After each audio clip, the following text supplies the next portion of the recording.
तो हम लोगों ने अभी शुरुआत कहाँ से करी थी? शुरुआत हम लोगों ने यहाँ से करी थी, ये आइडियल गैस के एजम्पशंस देखे थे। ठीक है, इसमें आइडियल गैस एजम्पशन में हमारी सबसे इम्पोर्टेंट चीज़ जो मैं अगर कहूँगा तो एक तो ये कि हमारा जो वॉल्यूम है, गैस का वॉल्यूम, वो जो कंटेनर का वॉल्यूम है उसके सामने मॉलिक्यूल्स का बहुत ही छोटा है वॉल्यूम।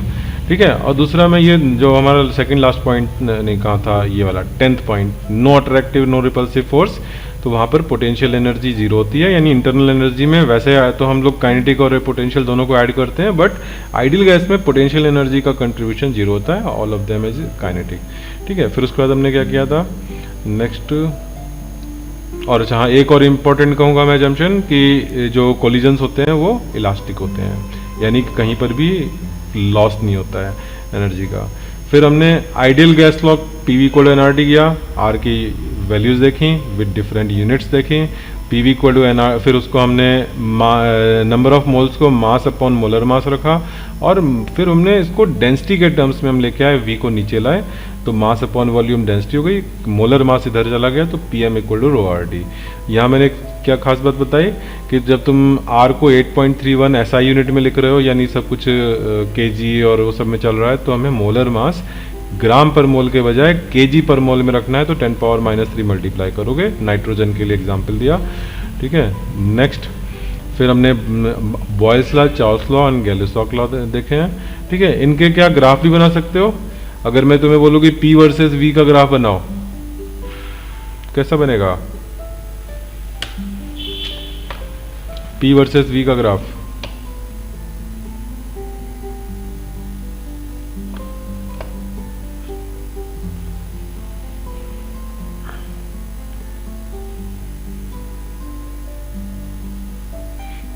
बोलो। अरे P proportional to 1/V, y equal to 1/x वाला ग्राफ।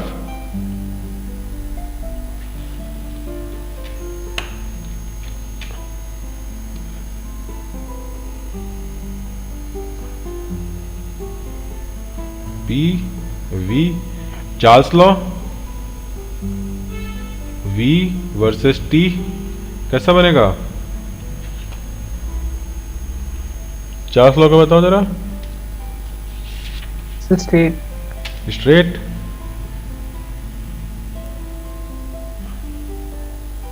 और इधर गैलिसॉक लॉ में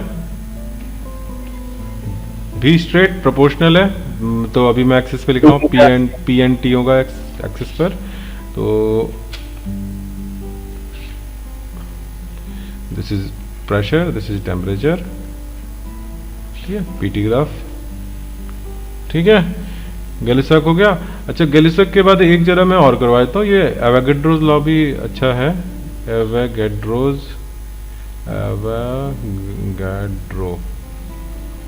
लॉ। ये इसमें n नहीं होता कांस्टेंट। ठीक है, यहाँ पर n और v का रिलेशन है कि v is proportional to n। अब बता दो कौन कौन कांस्टेंट रहेगा इसमें? Pressure and temperature. Pressure and temperature constant रहेगा। ठीक है, तो ये गैस के लिए v प्रोपोर्शनल टू n होता है। ये तुमने अगर 11th क्लास में अभी हो तुम लोग, स्टोइशियोमेट्री पढ़ी होगी, मैम ने पढ़ाया होगा। तो स्टोइशियोमेट्री में होता है कि एक रिएक्टेंट है या दो रिएक्टेंट है, रिएक्ट करके थर्ड बना रहे हैं। तो अगर मान लो हम जो रिएक्शन है उनमें रिएक्टेंट एंड प्रोडक्ट तीनों गैसेज हैं। ठीक है, तो गैस जब तुमने स्टोइशियोमेट्री किया तो तुम्हें सबसे ज़्यादा इंपॉर्टेंट क्या रहता है? नंबर ऑफ मोल्स, है ना, कि A + B से C बन रहा है। सपोज कोई एक एग्जांपल ले लो, CH4 + O2 CO2 + H2O बना दो। ठीक है, बैलेंस कर लो इसको। बैलेंस करने में क्या होगा, CH4 है 2H2 जाएगा, और CO2 में एक O2 और एक ये, तो 2O2 हो गया। ठीक है, तो यहाँ पे इसके 1 मोल तो इसके 2 मोल, इसके 1 मोल इसके 2 मोल। ठीक है, ये नंबर ऑफ मोल्स में रिलेशन हुआ। अब मैं ये सब कुछ गैसेज हैं यहाँ पर। ये जो वाटर है वो भी मान लो कि वेपर फॉर्म में है। तो अगर मान लो क्वेश्चन में मैं दे दूं कि इसके जो है इतने लीटर, 2 लीटर, इसके 4 लीटर से रिएक्ट करे, बताओ कि CO2 कितना बना, H2O कितना बना, तो तुम सीधे कह सकते हो कि अगर प्रेशर एंड टेम्परेचर कांस्टेंट है तो ये जो नंबर ऑफ मोल्स हैं उसी की तरह से हम वॉल्यूम को यूज कर सकते हैं। ठीक है, volume and number of moles proportional है, तो हम rather than number of mole हम वॉल्यूम को उसी तरह से यूज कर सकते हैं जैसे नंबर ऑफ मोल्स हो रहे हैं। ठीक है, तो हम कह सकते हैं कि 2 लीटर मीथेन और 4 लीटर ऑक्सीजन मिला करके क्या बनाएंगे, 1 एक मिनट डबल हो गया ना, 1 का डबल, तो यहाँ 1 का डबल 2 लीटर का CO2 and 4 litre of H2O के वेपर। तो ये हम डिराइव कर रहे हैं pressure, expression of pressure using postulate of kinetic theory of gases. ठीक है, assuming there is a cubic container which has a gas inside it, gas बहुत सारे मॉलिक्यूल होंगे, all of them will be identical. Now अगर एक molecule हमने consider किया mass m का एंड वेलोसिटी है इसके Vx i cap, Vy z cap, Vz k cap, तो उसमें हम ये डिस्कस कर रहे हैं कि which of the component of the velocity और momentum will get affected by a collision. Collision उसका हमारा किस चीज़ को चेंज करेगा, collision is with the wall in YZ plane. तो एक मैं एग्जांपल दे रहा हूँ तुमको समझने के लिए कि अगर कोई वेलोसिटी, मैं जनरल ले रहा हूँ कि एक बॉल हमारी हिट हुई ग्राउंड से, ठीक है, एक ग्राउंड के पैरेलल टेंजेंशियल कंपोनेंट वेलोसिटी का है, एक नॉर्मल कंपोनेंट है। ठीक है, टेंजेंशियल अगर हम ओनली कंसीडर करें, अभी नॉर्मल को भूल जाओ, तो टेंजेंशियल में बिकॉज फ्रिक्शन नहीं है तो कोई वेलोसिटी के अपोजिट फोर्स लगेगा नहीं। ठीक है, वेलोसिटी तुम्हारी इधर है तो उसके अपोजिट लगने वाला कोई फोर्स है नहीं, तो टेंजेंशियल कंपोनेंट में कोई फोर्स नहीं है तो चेंज नहीं होगा, इट विल रिमेन अनचेंज्ड। और नॉर्मल कंपोनेंट पर वॉल फोर्स लगाएगी, ग्राउंड फोर्स लगाएगा अपवर्ड डायरेक्शन में, तो ये चेंज हो जाएगा।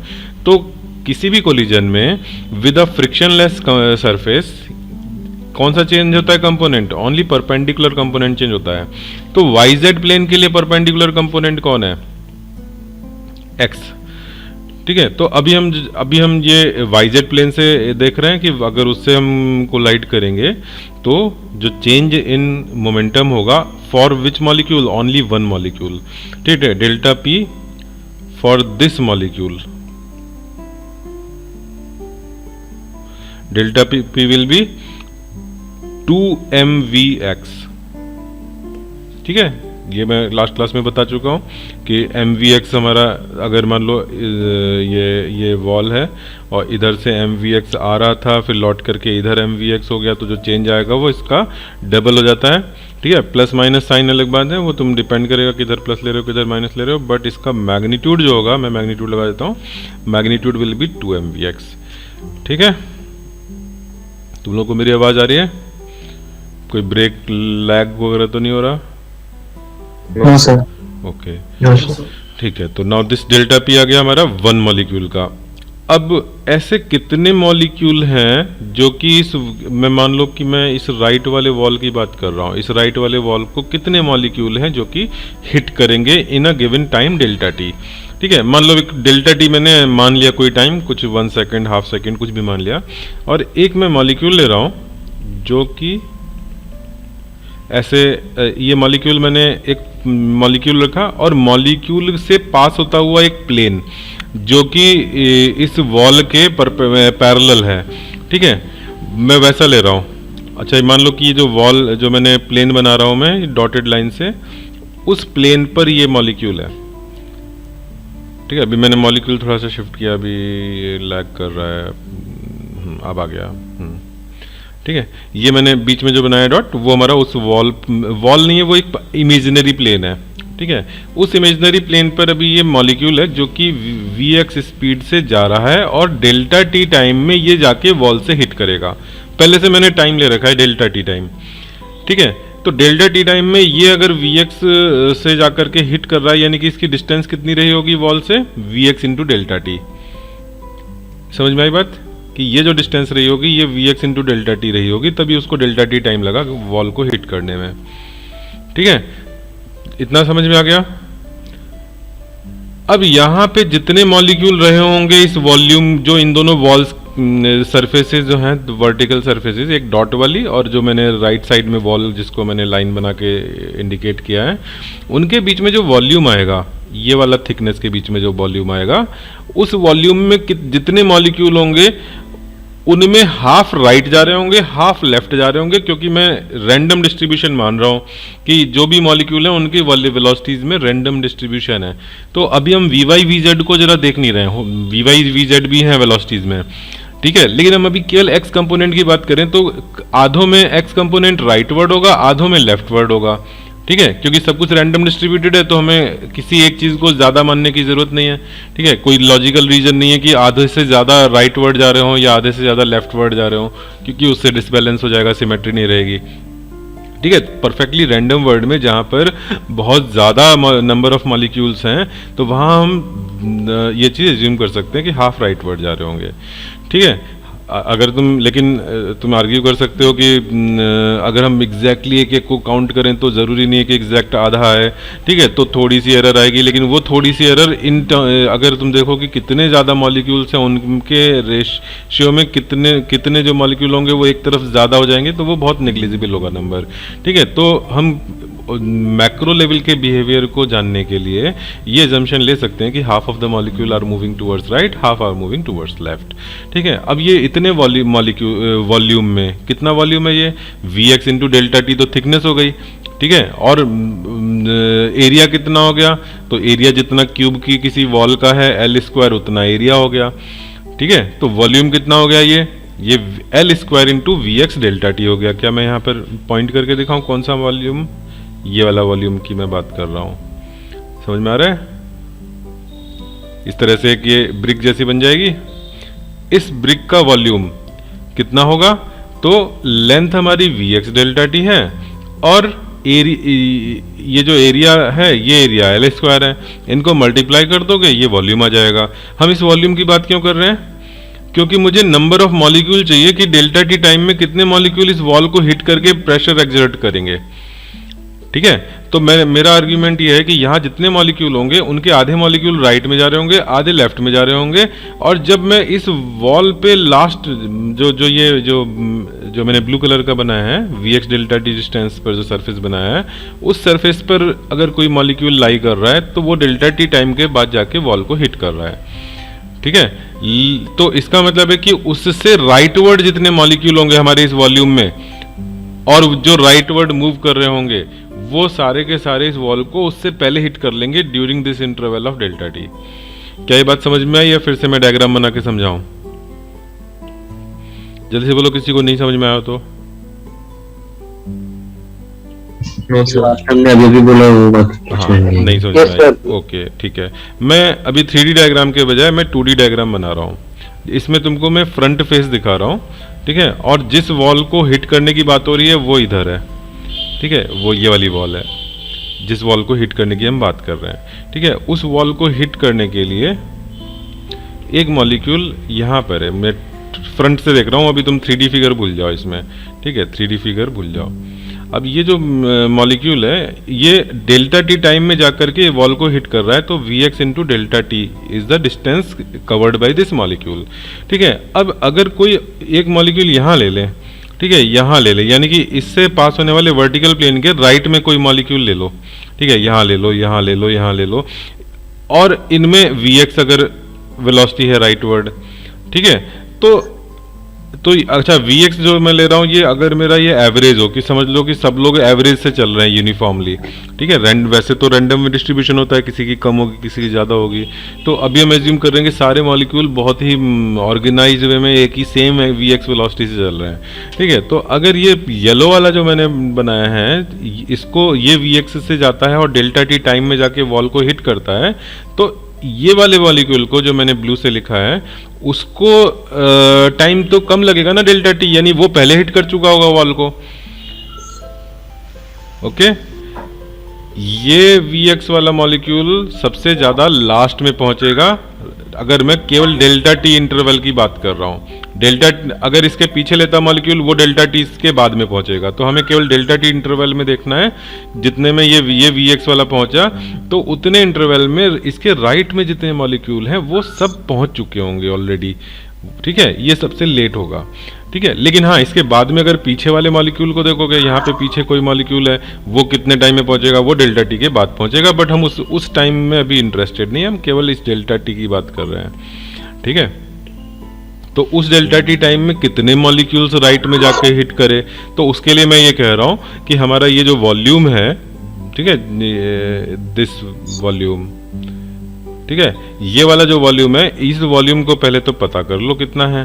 तो ये वॉल्यूम आएगा Vx डेल्टा टी, तो इसकी लेंथ है, और एरिया के लिए L स्क्वायर कर लो। ये समझ में आया वॉल्यूम। इस वॉल्यूम में कितने नंबर ऑफ मॉलिक्यूल होंगे, तो हम अगर नंबर डेंसिटी को स्मॉल n से शो करें तो टोटल नंबर ऑफ मॉलिक्यूल्स होंगे इस वॉल्यूम में, number of molecules in this volume is equals to number density into volume. ठीक है, नंबर डेंसिटी का मतलब होता है नंबर पर यूनिट वॉल्यूम, तो उसमें वॉल्यूम से मल्टीप्लाई कर दो तो क्या आ जाएगा, टोटल नंबर ऑफ मॉलिक्यूल आ जाएंगे। ये टोटल नंबर ऑफ मॉलिक्यूल कहाँ प्रेजेंट है, ये हमारे ये जो एरिया है वॉल्यूम है, इस वॉल्यूम में प्रेजेंट है। अब फिर हमने बात कही कि इनमें से हाफ मॉलिक्यूल राइटवर्ड वेलोसिटी होगी Vx, हाफ में लेफ्टवर्ड होगी, तो इसके हाफ मॉलिक्यूल जाकर के वॉल को हिट करेंगे। ठीक है, तो number of molecules hitting the right side wall during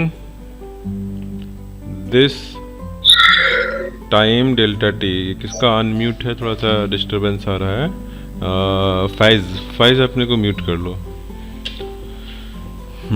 तो wall during this delta T will B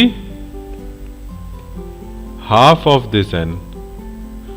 ठीक है, because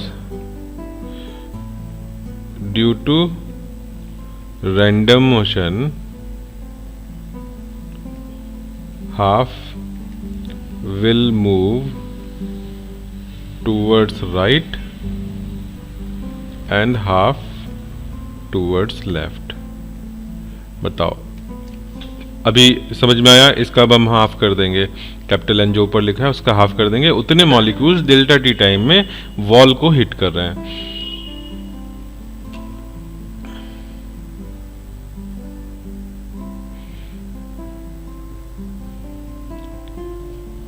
बताओ, अब सबको आ गया समझ में? अंशिका, तुमने थोड़ा लेट ज्वाइन किया, समझ में आया? कुछ पूछ रहे हो?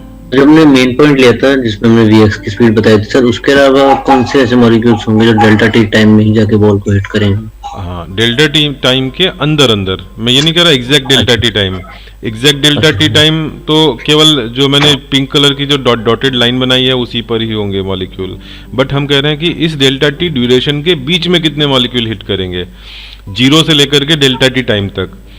तो जितने इसके बीच में होंगे वॉल्यूम में वो, और उनमें राइटवर्ड Vx वेलोसिटी है, वो जाकर के हिट करेंगे। ओके सर, ठीक है, तो now in this interval of delta T how many molecules have hit the wall. तो जो ऊपर हमने कैपिटल एन लिखा है उसका हाफ कर दें, उतने मॉलिक्यूल हिट कर गए। और हर मॉलिक्यूल कितना मोमेंटम ट्रांसफर कर रहा है वॉल को, जितना उसका खुद का मोमेंटम चेंज हो रहा है, 2mvx। ठीक है, तो अगर एक मॉलिक्यूल में 2mvx तो n/2 मॉलिक्यूल्स में वो n/2 का एक्सप्रेशन डाल दो। ठीक है, अभी हम लोग आगे करेंगे। तो इतना समझ में आ गया कि हम इस तरह से पर डेल्टा टी टाइम में कितना मोमेंटम ट्रांसफर हुआ टू द वॉल वो निकाल सकते हैं। एंड इस momentum transfer upon delta T कर दोगे तो क्या जाएगा, फोर्स आ जाएगा। एरिया से डिवाइड कर दोगे तो प्रेशर आ जाएगा। ठीक है, ये हमारी स्ट्रेटजी है इसको करने की। तो अभी प्रीवियस पेज पर हमने जो लिखा था वो तुमने नोट कर लिया है? ये प्रीवियस पेज वाला सबका नोट हो गया है? सबसे पहले हमने एक मॉलिक्यूल का डेल्टा पी निकाला है। So during one collision momentum transferred to the wall is equal to 2mvx। ठीक है, फिर अगला पेज तुम लोगों ने नोट किया क्या? नोट कर लो इसको। यहाँ पे एक लाइन ऐसे लिख लो, कंसीडर वॉल्यूम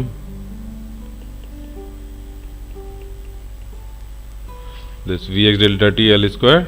डायग्राम दिखा देना। Total number of molecules in this volume is this. Number of molecules hitting the right side wall during this time delta T.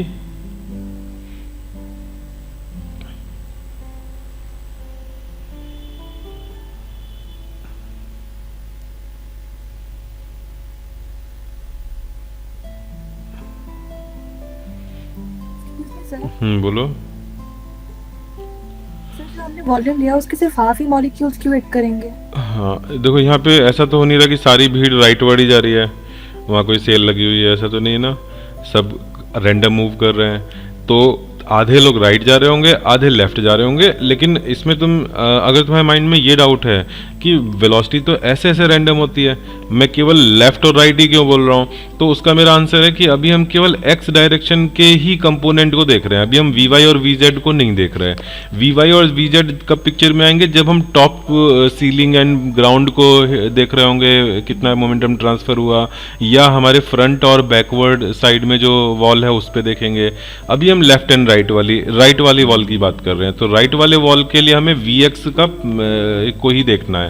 तो वी एक्स में क्या वेराइटी हो सकती है, राइट या लेफ्ट, ठीक है। अच्छा, एक प्रॉब्लम ये हो सकती है कि हर कोई मॉलिक्यूल तो अलग अलग मैग्नीट्यूड के वी एक्स रखेगा, सब में यूनिफॉर्म नहीं होगा, तो उसका उपाय है कि हम वी एक्स की एवरेज वैल्यू यूज कर लेंगे, ठीक है। तो उसमें किसी का ज़्यादा होगा, किसी का कम होगा, तो वो सब वहाँ पे एवरेज में आ जाएगा, ठीक है। अभी तुम्हारा डाउट क्लियर हो गया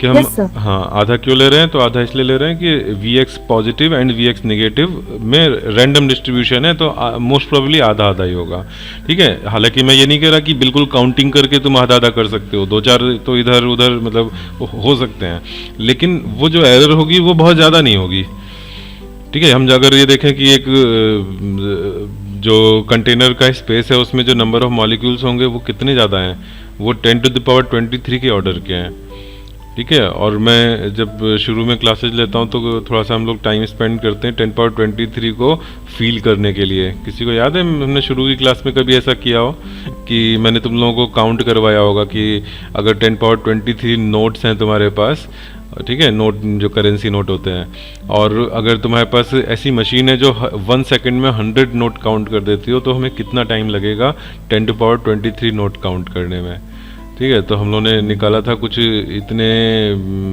बिलियन ईयर्स, मतलब अर्थ की लाइफ जो है जो बिलियन ईयर्स में उस हिसाब से कुछ काउंटिंग आई थी कि इतना टाइम लगेगा, ठीक है। तो ये समझ लो 10⁻23 इतना बड़ा नंबर है, ठीक है। उसके सामने बिलियन कितना होता है, 10 टू द पावर में 10⁻9 होता है, तो 10⁻9 1 बिलियन भी उसके सामने बहुत ही छोटा सा नंबर है 10⁻23 सामने।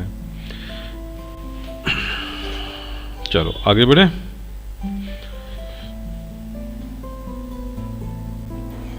Yes sir. अच्छा, तो ये यहाँ पर हम लोगों ने कैपिटल एन मेनली निकाल लिया और उसका हमने आर्गुमेंट रख दिया कि हाफ उसका क्यों होगा। अब हम बात कर रहे हैं प्रेशर एक्सर्टेड की नेक्स्ट पेज पर।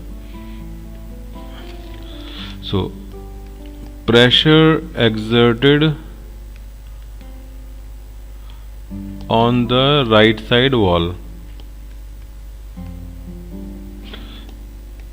P is equals to F upon A। F को क्या किया, momentum transferred total upon time और एरिया से डिवाइड कर दिया है अभी, ठीक है। अच्छा, एरिया क्या होगा, एरिया को L स्क्वायर लिख दें यहाँ पर, L स्क्वायर।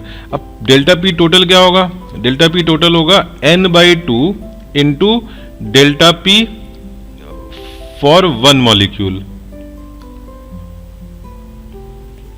ठीक है, अपॉन डेल्टा टी। अब ये क्या हो जाएगा, नीचे एल स्क्वायर भी है अभी, तो n/2 एल स्क्वायर इंटू, अच्छा n की वैल्यू भी डाल दो। अब मैं यहाँ पे क्या क्या डाल रहा हूँ, put n is equals to, यहाँ पे ये एल स्क्वायर थोड़ा सा मैं साथ में लिख देता हूँ, थोड़ा सा 2l स्क्वायर ऐसे कर दिया, ठीक है। अच्छा, what is capital N, capital N हमने भी देखा था number density into volume, volume था length V X delta T length into area, ठीक है, एरिया एल स्क्वायर, ये हमने प्रीवियस अभी पेज पे लिखा हुआ था। और हमने डेल्टा पी 1 मॉलिक्यूल का क्या लिखा हुआ था, 2 mvx, ये लिखा हुआ था, ठीक है, तो अब हम प्रेशर पाए जाते हैं अपने। प्रेशर इज इक्वल टू, अब ये वैल्यू पुट कर दो, तो n into V X delta T L square, delta P रख दिया 2m V X upon 2l square delta T. क्या क्या कैंसिल हो जाएगा, एल स्क्वायर कैंसिल हुआ, 2 कैंसिल हुआ, वी एक्स नहीं कैंसिल हुआ, डेल्टा टी कैंसिल हुआ, तो ये भी सॉल्व होके क्या आ गया, small N M V X square, ये आ गया प्रेशर।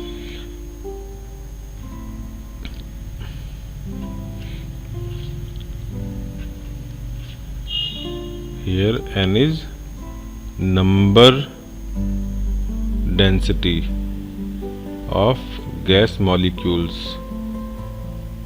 ठीक है, capital N upon capital V, total number of molecules upon volume, ठीक है, and small m is mass of one molecule. कौन सी यूनिट में रखेंगे मास,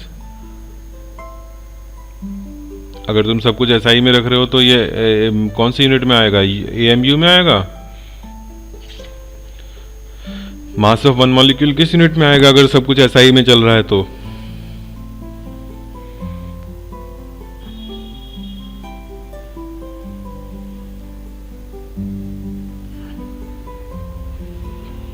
नो आइडिया।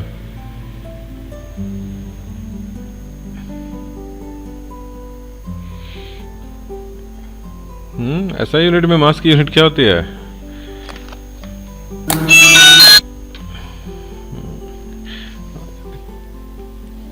और बाकी और कोई आंसर नहीं करेगा। Sir KG. केजी बस, तो यस, ठीक है, तो यू नहीं होते हैं SI में, ठीक है। चलो अच्छा, प्रेशर हमारा ये NM में वी एक्स स्क्वायर आया, अभी भी काम बचा हुआ है, अभी पूरा काम नहीं हुआ है, ठीक है। अब ये NM वी एक्स स्क्वायर में हम क्या करेंगे, जरा इसको और इंटरप्रिटेशन करते हैं। नाउ नेक्स्ट हम लोग बात करते हैं ड्यू टू, अच्छा पहले तो यहाँ पे हमने एक मॉलिक्यूल की बात करी थी, फिर हमने कहा कि because there are large number of molecules having different values of Vx, so in this expression जो भी हमने ऊपर लिखी थी, Vx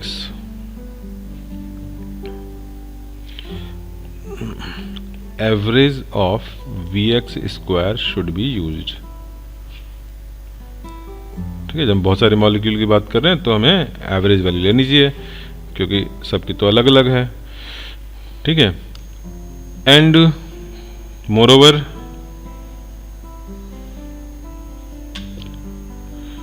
molecules have random motion, so Vx square का एवरेज वैल्यू, Vy स्क्वायर की एवरेज वैल्यू, Vz स्क्वायर की average value, ठीक है, all of these should be same, ठीक है, दीज शुड बी सेम।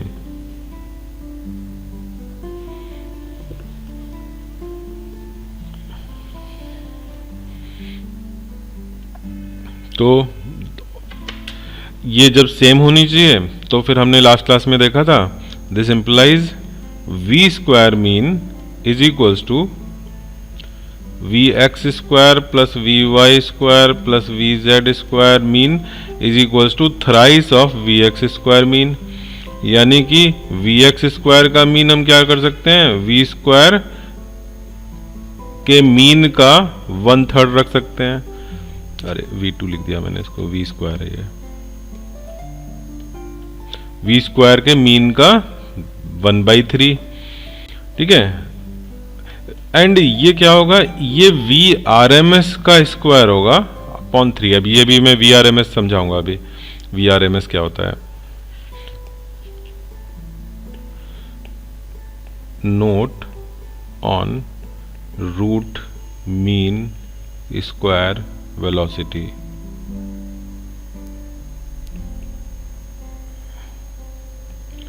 ठीक है, आरएमएस और रूट मीन स्क्वायर वेलोसिटी।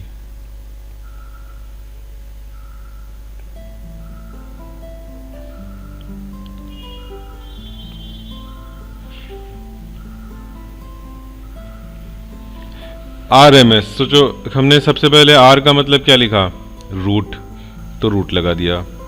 फिर हमने कहा मीन, ठीक है, तो मीन का साइन लगा दिया। किसका मीन?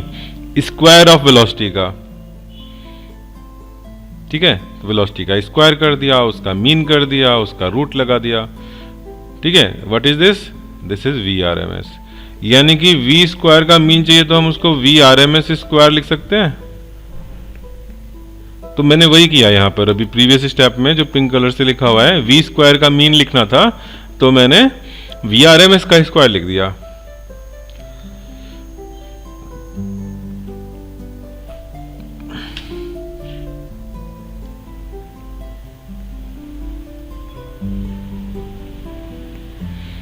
ये by definition under root of mean of square equal to V R M S. So V square का जो मीन होगा that will be V R M S square. समझ में आ गया? ठीक है, तो मैं यहां पर वी एक्स स्क्वायर का मीन जो हमने प्रीवियस एक्सप्रेशन में लिखा, so pressure is equal to क्या आया था, 1 M N V X square आया था, M N V X square mean. तो ये हमारा क्या हो गया, ये हमने मीन लगा दिया अपने ऊपर जो लिखा था उसके हिसाब से, और फिर हमने इसको क्या कर दिया, 1/3 वी एक्स स्क्वायर की जगह पर हम क्या कर देंगे, वी आर एम एस कर देंगे, V R M S square. ये आ गया प्रेशर का फाइनल फॉर्मूला। ठीक है, इसी को डिराइव करना था।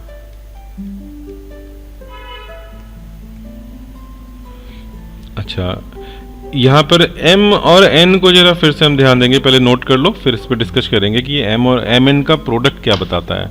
जिन्होंने लिख लिया वो जरा सोचना, m इंटू n का प्रोडक्ट कुछ बढ़िया सी चीज़ बताता है।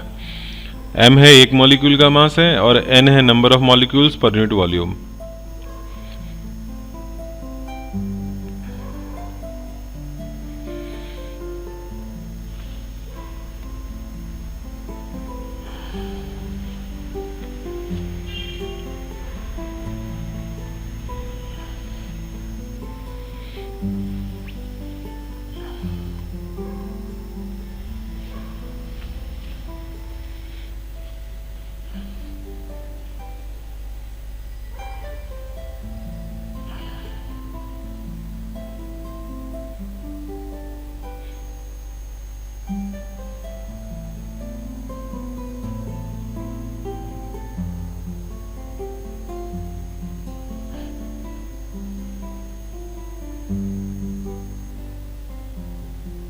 डेंसिटी। Very good.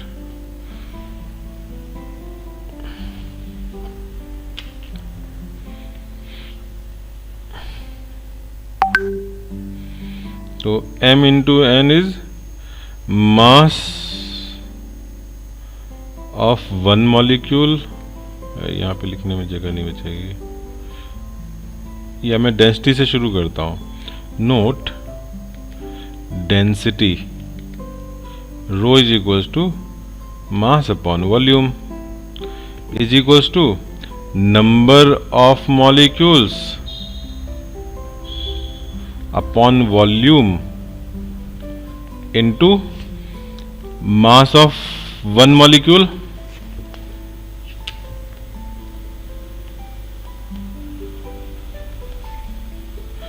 क्या ये बात समझ में आ रही है? नंबर ऑफ मॉलिक्यूल्स को मास ऑफ वन मॉलिक्यूल से मल्टीप्लाई कर दोगे, टोटल मॉलिक्यूल का मास आ जाएगा।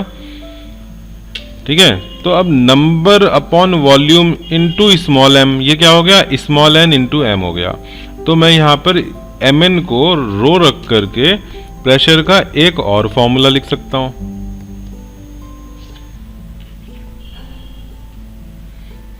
ये राइट साइड वाली चीज समझ में आई?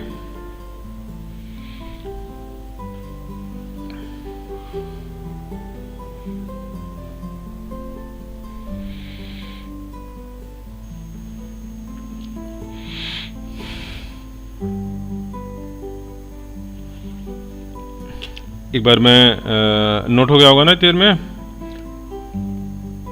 अब एक बार समरी कर देते हैं और ये समरी भी तुम लोग नोट करना, ठीक है। मेन क्या हमारे यहाँ पर माइलस्टोन्स हैं इस डेरिवेशन में। पहला माइलस्टोन है delta P for one molecule, ठीक है, for one molecule is equals to 2mvx। दूसरा हमारा है माइलस्टोन, कितने मॉलिक्यूल्स से ये डेल्टा पी हो रहा है, कितने मॉलिक्यूल्स इतना मोमेंटम ट्रांसफर कर रहे हैं, n/2 मॉलिक्यूल्स, ठीक है। और n/2 को हम कैसे कर रहे हैं, नंबर डेंसिटी इनटू वॉल्यूम, ठीक है। कैपिटल N को हमने नंबर डेंसिटी इनटू वॉल्यूम किया, तो n/2 और वॉल्यूम के लिए हमने क्या किया, Vx delta T length into area, ये किया है, ठीक है। वॉल्यूम को हमने Vx delta T into area किया।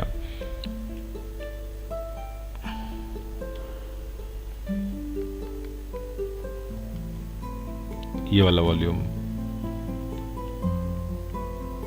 ठीक है, जिसकी की लेंथ हमारी Vx डेल्टा टी ऊपर लिखी हुई है, ठीक। फिर हमने क्या किया है, तीसरा, फिर हमने प्रेशर लिखा फोर्स अपॉन एरिया। अब फोर्स में क्या किया, n/2 इंटू डेल्टा पी एक मॉलिक्यूल का, n/2 मॉलिक्यूल्स और उनमें चेंज हुआ डेल्टा पी का, तो टोटल मोमेंटम ट्रांसफर ये हो गया, ठीक है, अपॉन डेल्टा टी, ठीक है, और अपॉन एरिया, प्रेशर के लिए अपॉन एरिया कर दिया, ठीक है, और delta P by delta T हो गया फोर्स, ठीक है। n/2 मॉलिक्यूल्स, यहाँ पे अगर थोड़ा सा और एक्सप्लेन कर दें क्या, फोर्स क्या होगा, delta P total upon delta T, ठीक है, 1/a number of molecules into delta P पर मॉलिक्यूल, ठीक है। डेल्टा पी को मैं 2mvx ही डायरेक्ट लिख देता हूँ, 2mvx अपॉन डेल्टा टी, ठीक है। तो 1/a नंबर ऑफ मॉलिक्यूल्स क्या है, नंबर डेंसिटी इनटू n/, अच्छा, नंबर ऑफ मॉलिक्यूल्स हमारा हाफ हो जाएगा, हाफ स्मॉल एन डेंसिटी और volume Vx delta T A, ठीक है। ये तुम्हारे नंबर ऑफ मॉलिक्यूल्स हो गए upon delta T into 2mvx। क्या ये समझ में आया? और चौथा इससे डिफरेंट स्टेप वो था कि हम लोगों ने v² is equal to Vx² average, Vy² average plus Vz² average is equal to 3Vx² average, यहाँ से लिखा Vx² का जो मीन आएगा वो V² का mean by 3 and which is Vrms² by 3। एक ये स्टेप हो गया।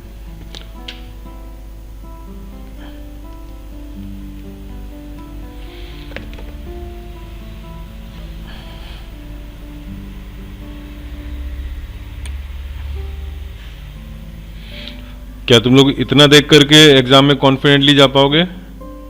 कहानी तो अपने आप बना लोगे एग्जाम में। ये मेन स्टेप्स हैं।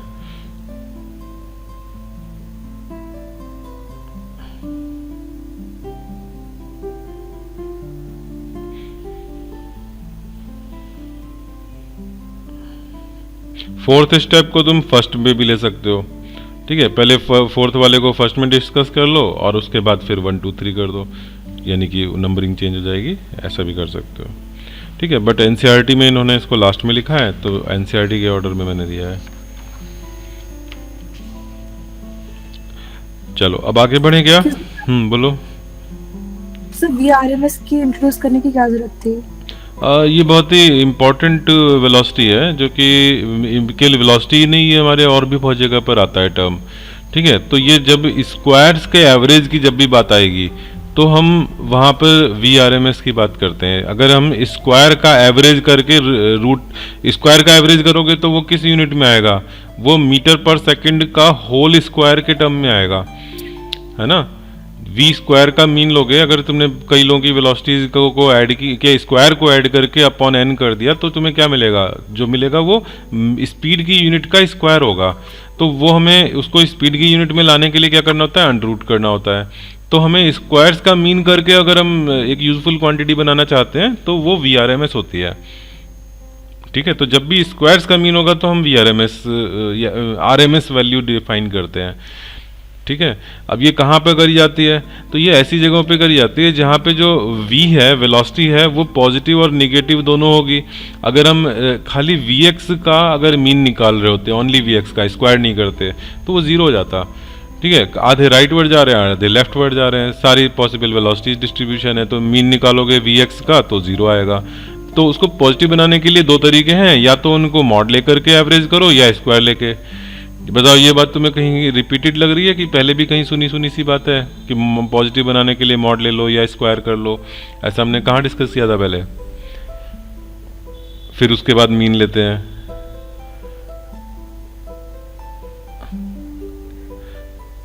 स्टैंडर्ड डेविएशन याद है?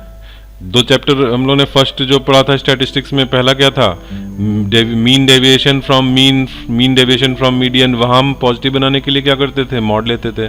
और फिर अगला जो चैप्टर आया था सेकंड एक्सरसाइज, वहाँ पे स्टैंडर्ड डेविएशन और क्या था, और एक सिग्मा स्क्वायर को क्या बोलते हैं? तो variance and variance, yes variance. तो वेरिएंस के लिए हम लोग क्या करते थे? स्क्वायर्स पॉजिटिव बनाने के लिए स्क्वायर करके फिर उसका मीन निकालते थे, और फिर वापस ओरिजिनल यूनिट में जाने के लिए अंडर रूट कर देते थे, तो सिग्मा आता था, वो स्टैंडर्ड डेविएशन हो जाता था। ठीक है, चलो तो और कुछ?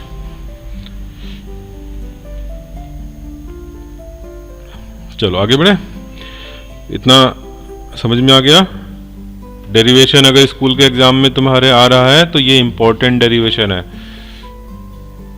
ठीक है, अच्छा थर्मोडायनेमिक्स में कौन से इंपॉर्टेंट डेरिवेशन थे?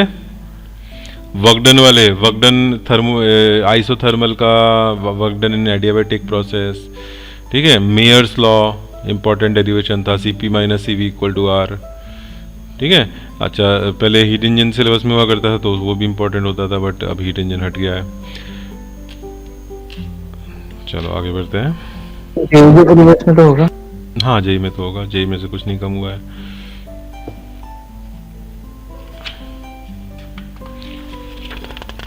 अच्छा अब आते हैं आगे, लॉ ऑफ इक्विपर्ड।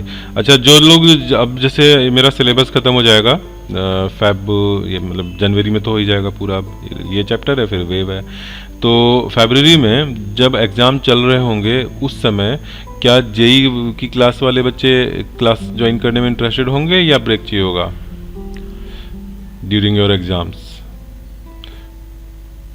चलो अब ये उसमें प्रॉब्लम ये होती है कि सबके अलग अलग डेज में एग्ज़ाम होंगे, तो अगर सबको मिला दें तो वो बड़ा लंबा स्ट्रेच हो जाएगा। तो उसमें कुछ ऐसा देख लेंगे जो ज़्यादातर लोगों के कॉमन डेट्स पढ़ रहे हैं उन पे तो नहीं रखेंगे।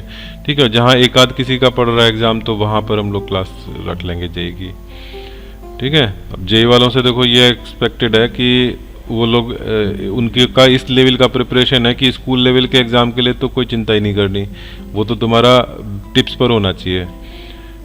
ठीक है, हम लोगों का लास्ट ईयर जो बच्चों का IIT में सिलेक्शन हुआ था, उन बच्चों में ने जब 11th के बोर्ड एग्ज़ाम चल रहे थे तो कभी भी कोई क्लास मिस नहीं करी। 11th के फाइनल एग्ज़ाम्स, 11th के स्कूल के फाइनल एग्ज़ाम के बीच में भी उन्होंने सारी क्लासेस अटेंड करी थी। ठीक है, कल अगर मान लो फिजिक्स का फुल 3 मतलब पूरे ऑल चैप्टर का एग्ज़ाम है स्कूल में, फुल सिलेबस, और उसके एक दिन पहले शाम को यहाँ पर 8 साढ़े 8 बजे तक क्लास अटेंड करके गए थे। तो बिकॉज कोई फ़र्क ही नहीं पड़ रहा, वो तो ऐसा सोचो कि तुमको अगर बोला जाए कि तुमको KG के बच्चों का एग्ज़ाम देना है या 5th क्लास के बच्चे का मैथ का एग्ज़ाम देना है, तो तुम तैयारी करोगे क्या उसके लिए? वो तो ऑब्वियस है, तुम 10th 11th क्लास में हो तो तुम्हें आता ही है सब कुछ। ठीक है, तो अगर तुम्हारी प्रिपरेशन नहीं चल रही है जेई लेवल की तब लगता है चिंता वाली बात। ठीक है, तो उतना तो अभी मैं मतलब रिस्क नहीं लूँगा कि सब लोगों को मैं क्लास करवाऊँ, लेकिन हाँ अगर थोड़ा थोड़ा सा जैसे टाइम मिलेगा कर लेंगे। ठीक है, और 1-2 बच्चों की जिनकी छूटेगी तो उनके लिए रिकॉर्डिंग अवेलेबल करा देंगे। ठीक है, और जैसे ही सब बच्चे फ्री होंगे स्कूल के एग्ज़ाम से तो फिर 12th का सिलेबस शुरू होगा। 12th का सिलेबस जितना जल्दी शुरू करेंगे उतना जल्दी ख़त्म होगा। ठीक है, और टारगेट ये हम लोगों का कि अक्टूबर से भी पहले फिनिश हो जाए, क्योंकि जनवरी में जो अटैम्प्ट होता है जेई का वो उसमें रिलेटिव ग्रेडिंग में ऊपर आना बहुत इजी होता है, लेकिन तब तक बहुत सारे बच्चों का तैयारी नहीं होता है। तुम जितना जल्दी तैयारी शुरू कर दो इधर और सिलेबस फिनिश करो। अब जैसे स्पीड लैब वाले जो मेरा फ्रेंड हैं, वो लोग वहाँ जो उनका एक रिसर्च इंस्टीट्यूट है जहाँ पे वो कोचिंग चलाते हैं, ठीक है, अपनी स्पीड लैब के चीज़ों को इम्प्लीमेंट करके देखने के लिए, ठीक है। तो वहाँ पे उनके यहाँ 200-300 बच्चे पढ़ते हैं मुंबई में। तो उन बच्चों का वो बता रहे थे कि अगस्त में सिलेबस ख़त्म करा देते हैं, और उसके बाद फिर ये स्पीड लैब पर डेली का उनका 200-300 क्वेश्चन का टारगेट रहता है प्रैक्टिस का, और उसमें फिर जो वीक एरिया होते हैं उनके फिर हम वो लेक्चर रिवीजन कराते हैं, ठीक है। तो इस तरह का अगर तुम लोगों का हो जाए तो फिर तो जेई का रिजल्ट बहुत अच्छा आएगा, सबका बहुत अच्छा रिजल्ट आएगा, ठीक है। तो हम लोग टारगेट ये करेंगे कि हम लोग जल्दी से जल्दी 12th का सिलेबस शुरू करें, ठीक है। इसलिए मैं तुम लोग के एग्ज़ाम के बीच का भी चाह रहा हूँ कि हम जेई की क्लास को कम से कम रोकें, ठीक है। अब ये डिपेंड करता है कि तुम्हारी कितनी प्रिपरेशन है, तुम कितना मुझे एश्योर कर पा रहे हो। स्कूल लेवल का एग्ज़ाम ख़राब नहीं होना चाहिए, ठीक है, क्योंकि अगर स्कूल का ही एग्ज़ाम ख़राब कर रहे हो तब तो फिर कोई उम्मीद नहीं रह जाती। फिर जेई की हम कैसे सोचें जब स्कूल का ही ख़राब हो रहा है, ठीक है। और सब लोगों के स्कूल में फिजिकली एग्ज़ाम हो रहे हैं। फिजिकल एग्ज़ाम में रियलिटी पता लग जाएगी कि कौन क्या कर रहा है। वैसे मुझे अभी कल एक बच्चे ने खुद ही मतलब उसके पेरेंट ने कहा कि वो खुद ये मान रहा है कि चीटिंग होती है टेस्ट में, ठीक है। अब मुझे तो पता नहीं कि तुम लोग कैसे चीटिंग करते हो, वीडियो वगैरह ऑन होता है तब भी, लेकिन ये चीज़ तो रियलिटी है, हो रही है, तो फिर तो रिजल्ट तुम लोग के कुछ वो नहीं है, फिर उसकी कोई वैल्यू नहीं है ना। तो ऐसे करोगे तो फिर क्या फ़ायदा है टेस्ट का। अगर तुम्हारी कमी पता लगेगी तो हम तुम्हें एक्स्ट्रा क्लास के लिए फिर हेल्प करेंगे, तो जहाँ पे छुप जाती है कमी तो फिर तो हेल्प भी नहीं मिलेगी तुम्हें।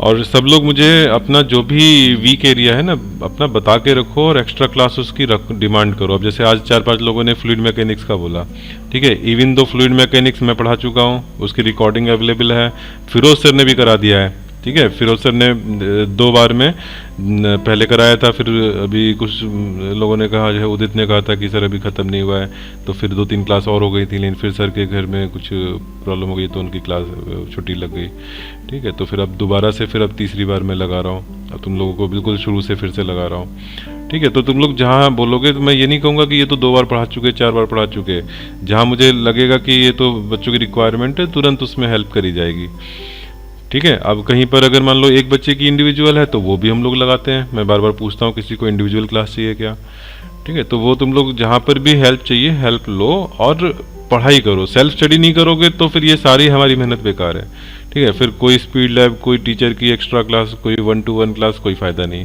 सेल्फ स्टडी सबसे ज़रूरी है, ठीक है।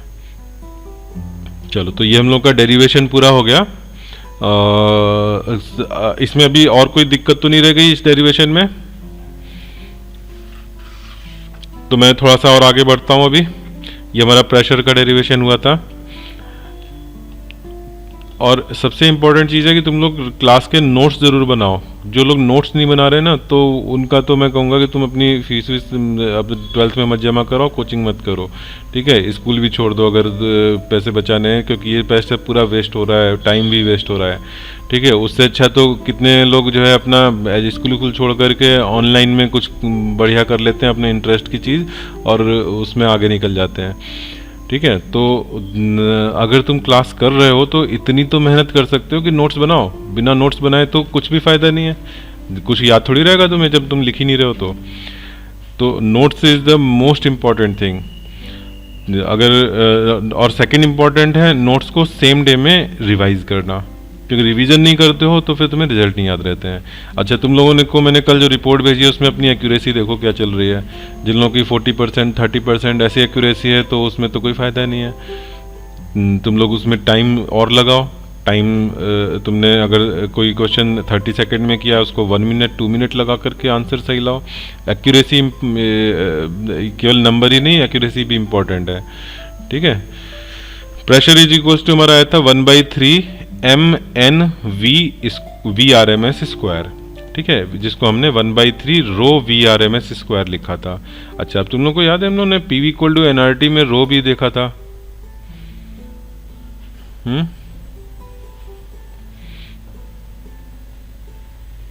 किसी को याद है? पीवी इक्वल टू एनआरटी को हमने कैसे किया था मॉडिफाई? सर एन को एम बाय तो पी इनको sir M by big M करते हैं, फिर वी को राइट साइड ले आते हैं। तो ये P is equals to rho R T by M या P M equal to rho R T. तो यहां से रो को तुम लिख सकते हो P M by R T. ठीक है। अच्छा, इससे हमें क्या मिलेगा? P M by R T.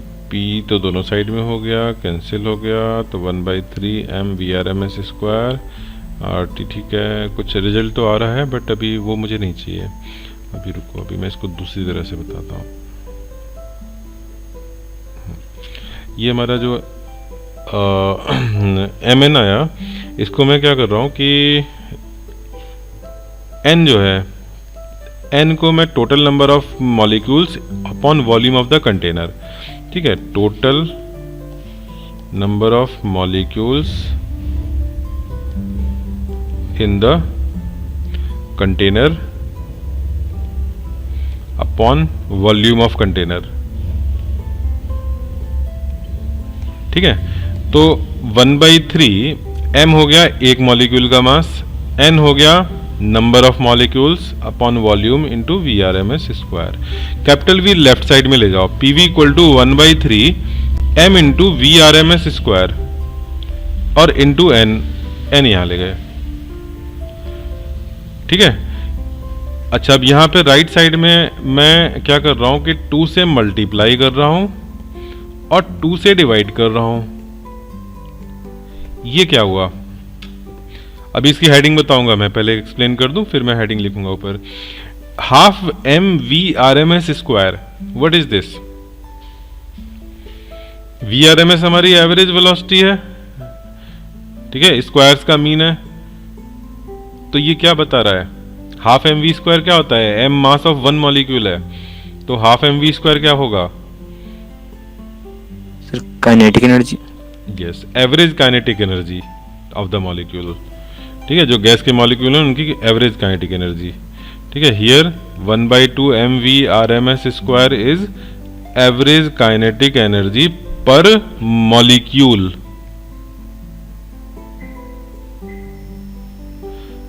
ठीक है। अच्छा, इसमें ये जो कैपिटल एन है, एन मल्टीप्लाई कर दो तो क्या होगा?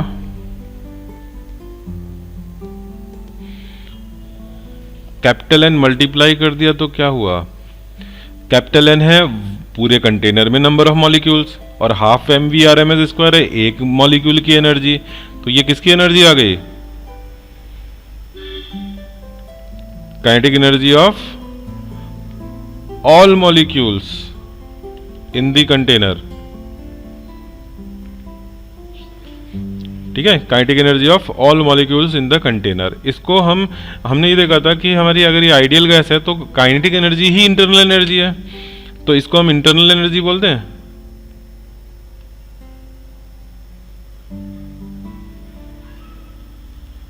ठीक है, तो इंटरनल एनर्जी के लिए मैं सिंबल जो है यहां पे ले रहा हूं ई। ठीक है, हमने लास्ट चैप्टर में थर्मोडायनेमिक्स में यू लिया था बट यहाँ पे बुक में ई लिखा हुआ है। ठीक है, एनसीईआरटी में भी और एसएलओ वगैरह में भी, इसलिए मैं ई ले रहा हूँ। तो एन इंटू दिस, इसको ई बोल दिया। अच्छा, P V equal to NRT जानते हो। अब ये P V equal to NRT में तुम स्मॉल एन लिखोगे तो यहाँ हमने नंबर डेंसिटी के लिए स्मॉल एन ये लिया था, कन्फ्यूजन हो जाएगा। इसलिए मैं अब नंबर ऑफ मोल्स के लिए म्यू सिंबल ले रहा हूँ, जो तुम्हारे प्रिंटेड नोट्स में भी म्यू लिया गया है। तो एक तो ये रिलेशन आ गया। ठीक है, अब पी वी इक्वल टू में from ideal gas put P V is equal to mu R T. ठीक है, mu is number of moles. ठीक है, एन अपॉन एन ए। तो क्या बनेगा? पी वी को मैंने लिख दिया म्यू आर टी 2/3 इंटू ई। तो यहां से ई की वैल्यू क्या आ रही है? 3/2 म्यू आर टी। हाँ, राइट साइड में देखो लिखा हुआ है नंबर स्मॉल एन क्या है? N upon V, number density. Per unit volume कितने नंबर ऑफ मॉलिक्यूल्स हैं कंटेनर में, ठीक है। Small N is number density, small M is one mass of the one molecule, ठीक है, इन केजी। जब हम मास लिखेंगे तो ऐसा यूनिट में रखेंगे। और वीआरएमएस तो तुम्हें पता ही है, root of mean of the squares RMS velocity का स्क्वायर, ठीक है। तो पी का ये प्रेशर का एक्सप्रेशन था। इसमें हमने क्या किया, स्मॉल एन को डाल दिया number of molecules per unit volume N upon V. तो कैपिटल एन क्या होगा, total number of molecules in the container, जिसका वॉल्यूम कैपिटल वी है, उस कंटेनर में कितने नंबर ऑफ मॉलिक्यूल्स हैं वो कैपिटल एन और वॉल्यूम है कैपिटल वी।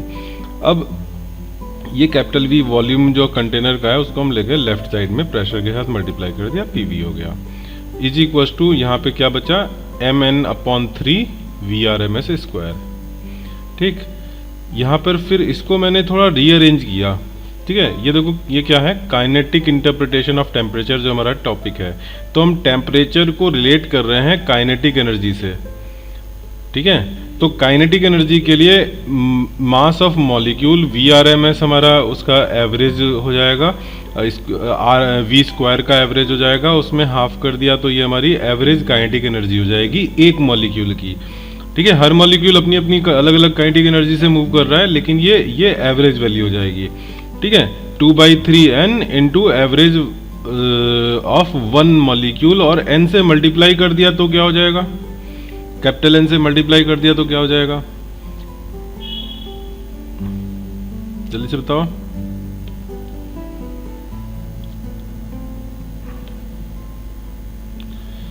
कैपिटल N से मल्टीप्लाई करके क्या होगा,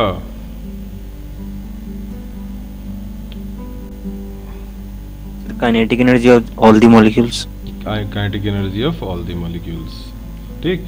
तो ये हमारी ई हो गई काइनेटिक एनर्जी। या फिर मैंने आगे बताया था कि हमारी इंटरनल एनर्जी में आइडियल गैस में केवल काइनेटिक का ही कंट्रीब्यूशन होता है, तो दिस इज इंटरनल एनर्जी, ठीक है। काइनेटिक एनर्जी को ही हमने कह दिया internal energy of all the molecules, ठीक है, इन द वॉल्यूम वी, ठीक।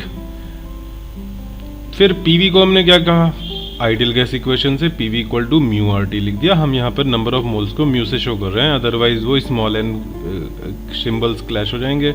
एक ही सिंबल एन हमारी दो चीज़ों को नहीं डिनोट कर सकता है, इसलिए म्यू रख रहे हैं। तो mu R T is equal to 2/3 into E, ठीक। तो यहाँ से ई मिल गया, ई इज इक्वल्स टू 3/2, ठीक है। 2/3 को हम लेफ्ट साइड में ले गए तो 3/2 mu R T. Total energy, total internal energy का एक फॉर्मूला मिला। नाउ ये जो टोटल एनर्जी का फॉर्मूला मिला, यहाँ ये हमें पता लग रहा है कि this total internal energy is proportional to temperature, ठीक है। E is proportional to temperature, ठीक है।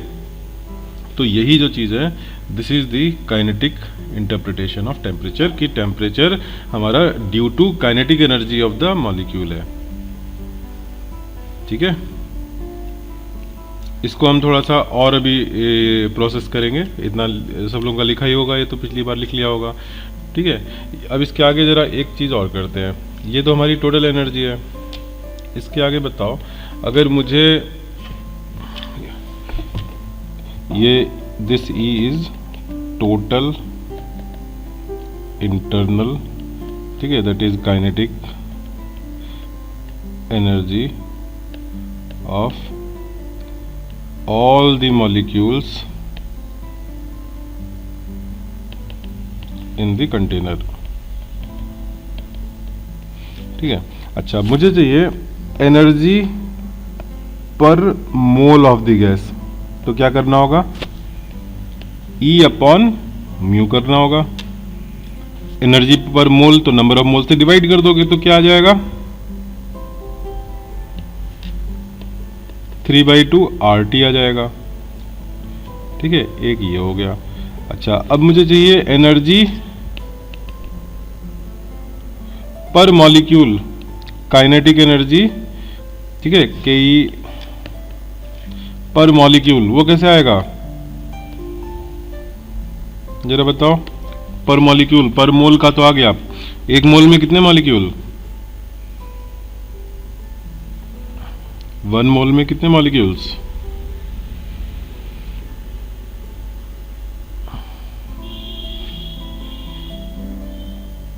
बोलो। अरे भाई तुम लोग क्या कर रहे हो? 1 मोल में कितने मॉलिक्यूल होते हैं ये पूछ रहा हूँ, नहीं बता पाओगे? Arpit Raj are you there? 6 into Aarush? 102 into 10 Arpit Raj नहीं है यहाँ पर। अच्छा Aarush are you there?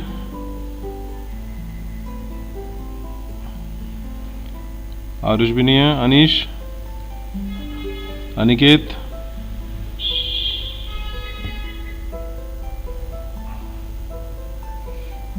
No. Amber?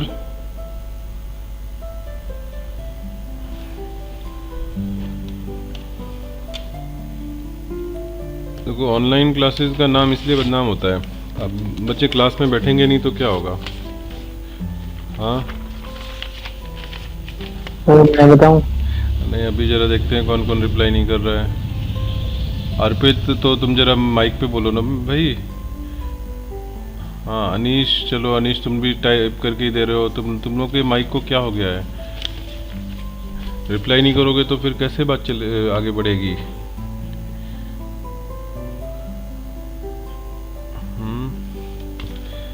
चलो तो अनीश तुम फिर बताओ जरा, काइनेटिक एनर्जी पर मॉलिक्यूल कैसे निकालोगे? तुम अब टाइप करके बता रहे हो तो टाइप करके बताओ।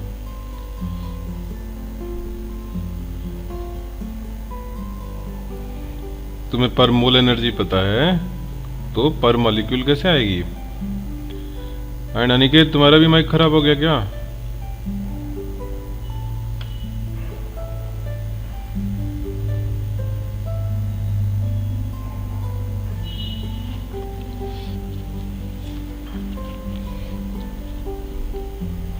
बता रहे हो भाई?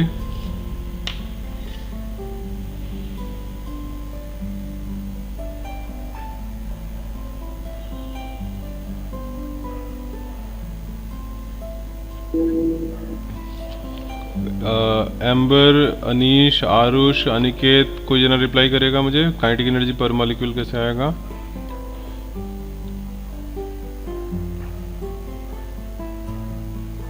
कोई भी नहीं कर सकता है? सर नंबर ऑफ चलो। मोल्स में एक मोल में सर 6.02 into 10⁻23 मॉलिक्यूल्स होते हैं। हाँ तो इतना लंबा मत बोलो, तुम छोटा सा Na बोल दो।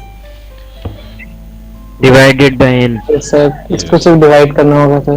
यस, तो हम क्या करेंगे, एनर्जी पर मोल जो मिला है उसमें हम Na से डिवाइड कर दें तो 3/2 R/Na इंटू टी। अब ये जो R/Na है ये कांस्टेंट होगा ना, क्योंकि R भी कांस्टेंट है, Na भी एक फिक्स्ड नंबर है। Boltzmann constant. यस, तो here R/Na is equal to KB is equal to, इसकी वैल्यू जो आती है KB की वो आती है 1.38 इंटू 10⁻23। ठीक है, 1.38 into 10⁻23 is called Boltzmann constant. लिख लो इसको।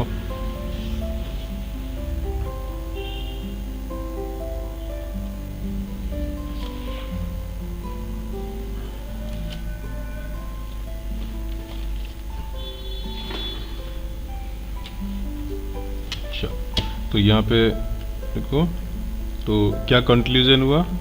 Conclusion number 1, mean kinetic energy per molecule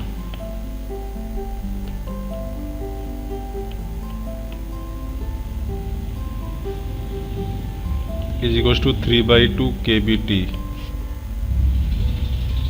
is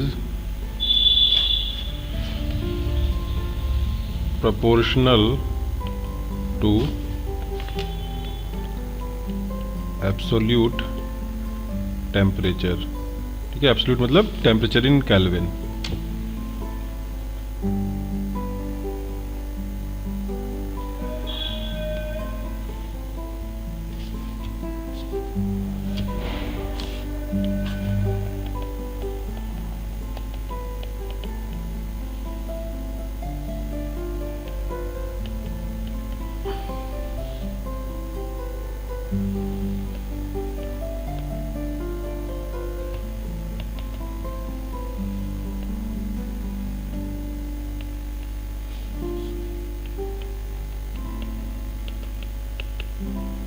ये 0 केल्विन लिखा है, ठीक है। एट 0 केल्विन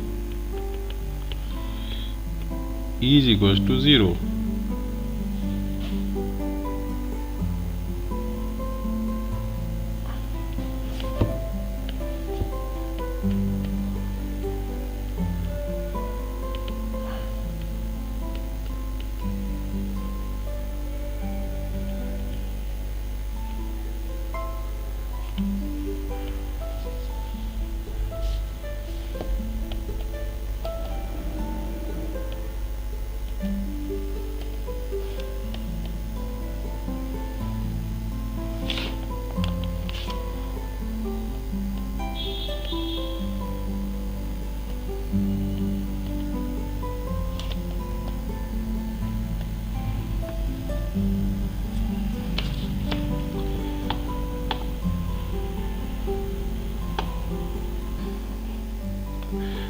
पहले तो हम लोगों ने अभी इससे पहले क्या क्या देखा है अभी, काइनेटिक इंटरप्रिटेशन ऑफ टेम्परेचर तो सबको समझ में आ गया ना। 3/2 म्यू आर टी हमारी, ये बताओ जरा किसका एनर्जी आई थी, equal to 3/2 mu R T किसकी थी?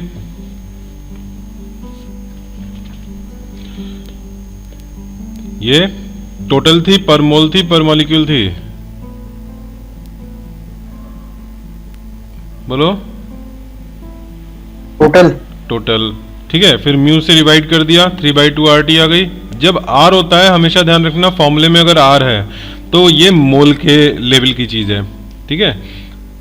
अगर आर प्रेजेंट है तो ये हमारा जो हम डेली रूटीन में देखते हैं, ऐसा वॉल्यूम जो हम देख सकते हैं, ऐसा मास जो हम फील कर सकते हैं, ठीक है, आर वहां पे आता है। और जहां के बी आता है वो मॉलिकुलर लेवल की चीज हो जाती है। अगर एनर्जी में के फॉर्मूले में के बी है अगर है तो this is at a molecular level, ठीक है। आर है तो वो हमारा जो हम डेली लाइफ में देख सकते हैं, मोल का जो लेवल है, mole we can feel the mole, ठीक है। बट पर मॉलिक्यूल लेवल पर हम उसको फील नहीं कर सकते अपने नॉर्मल सेंसेस से, ठीक है। तो आर और के बी फॉर्मूले को ब्रेक हो रही है। अच्छा, ये बड़ा प्रॉब्लम चल रही है अभी नेट की। चलो मैं एक बार फिर से मैं ज्वाइन करता हूँ।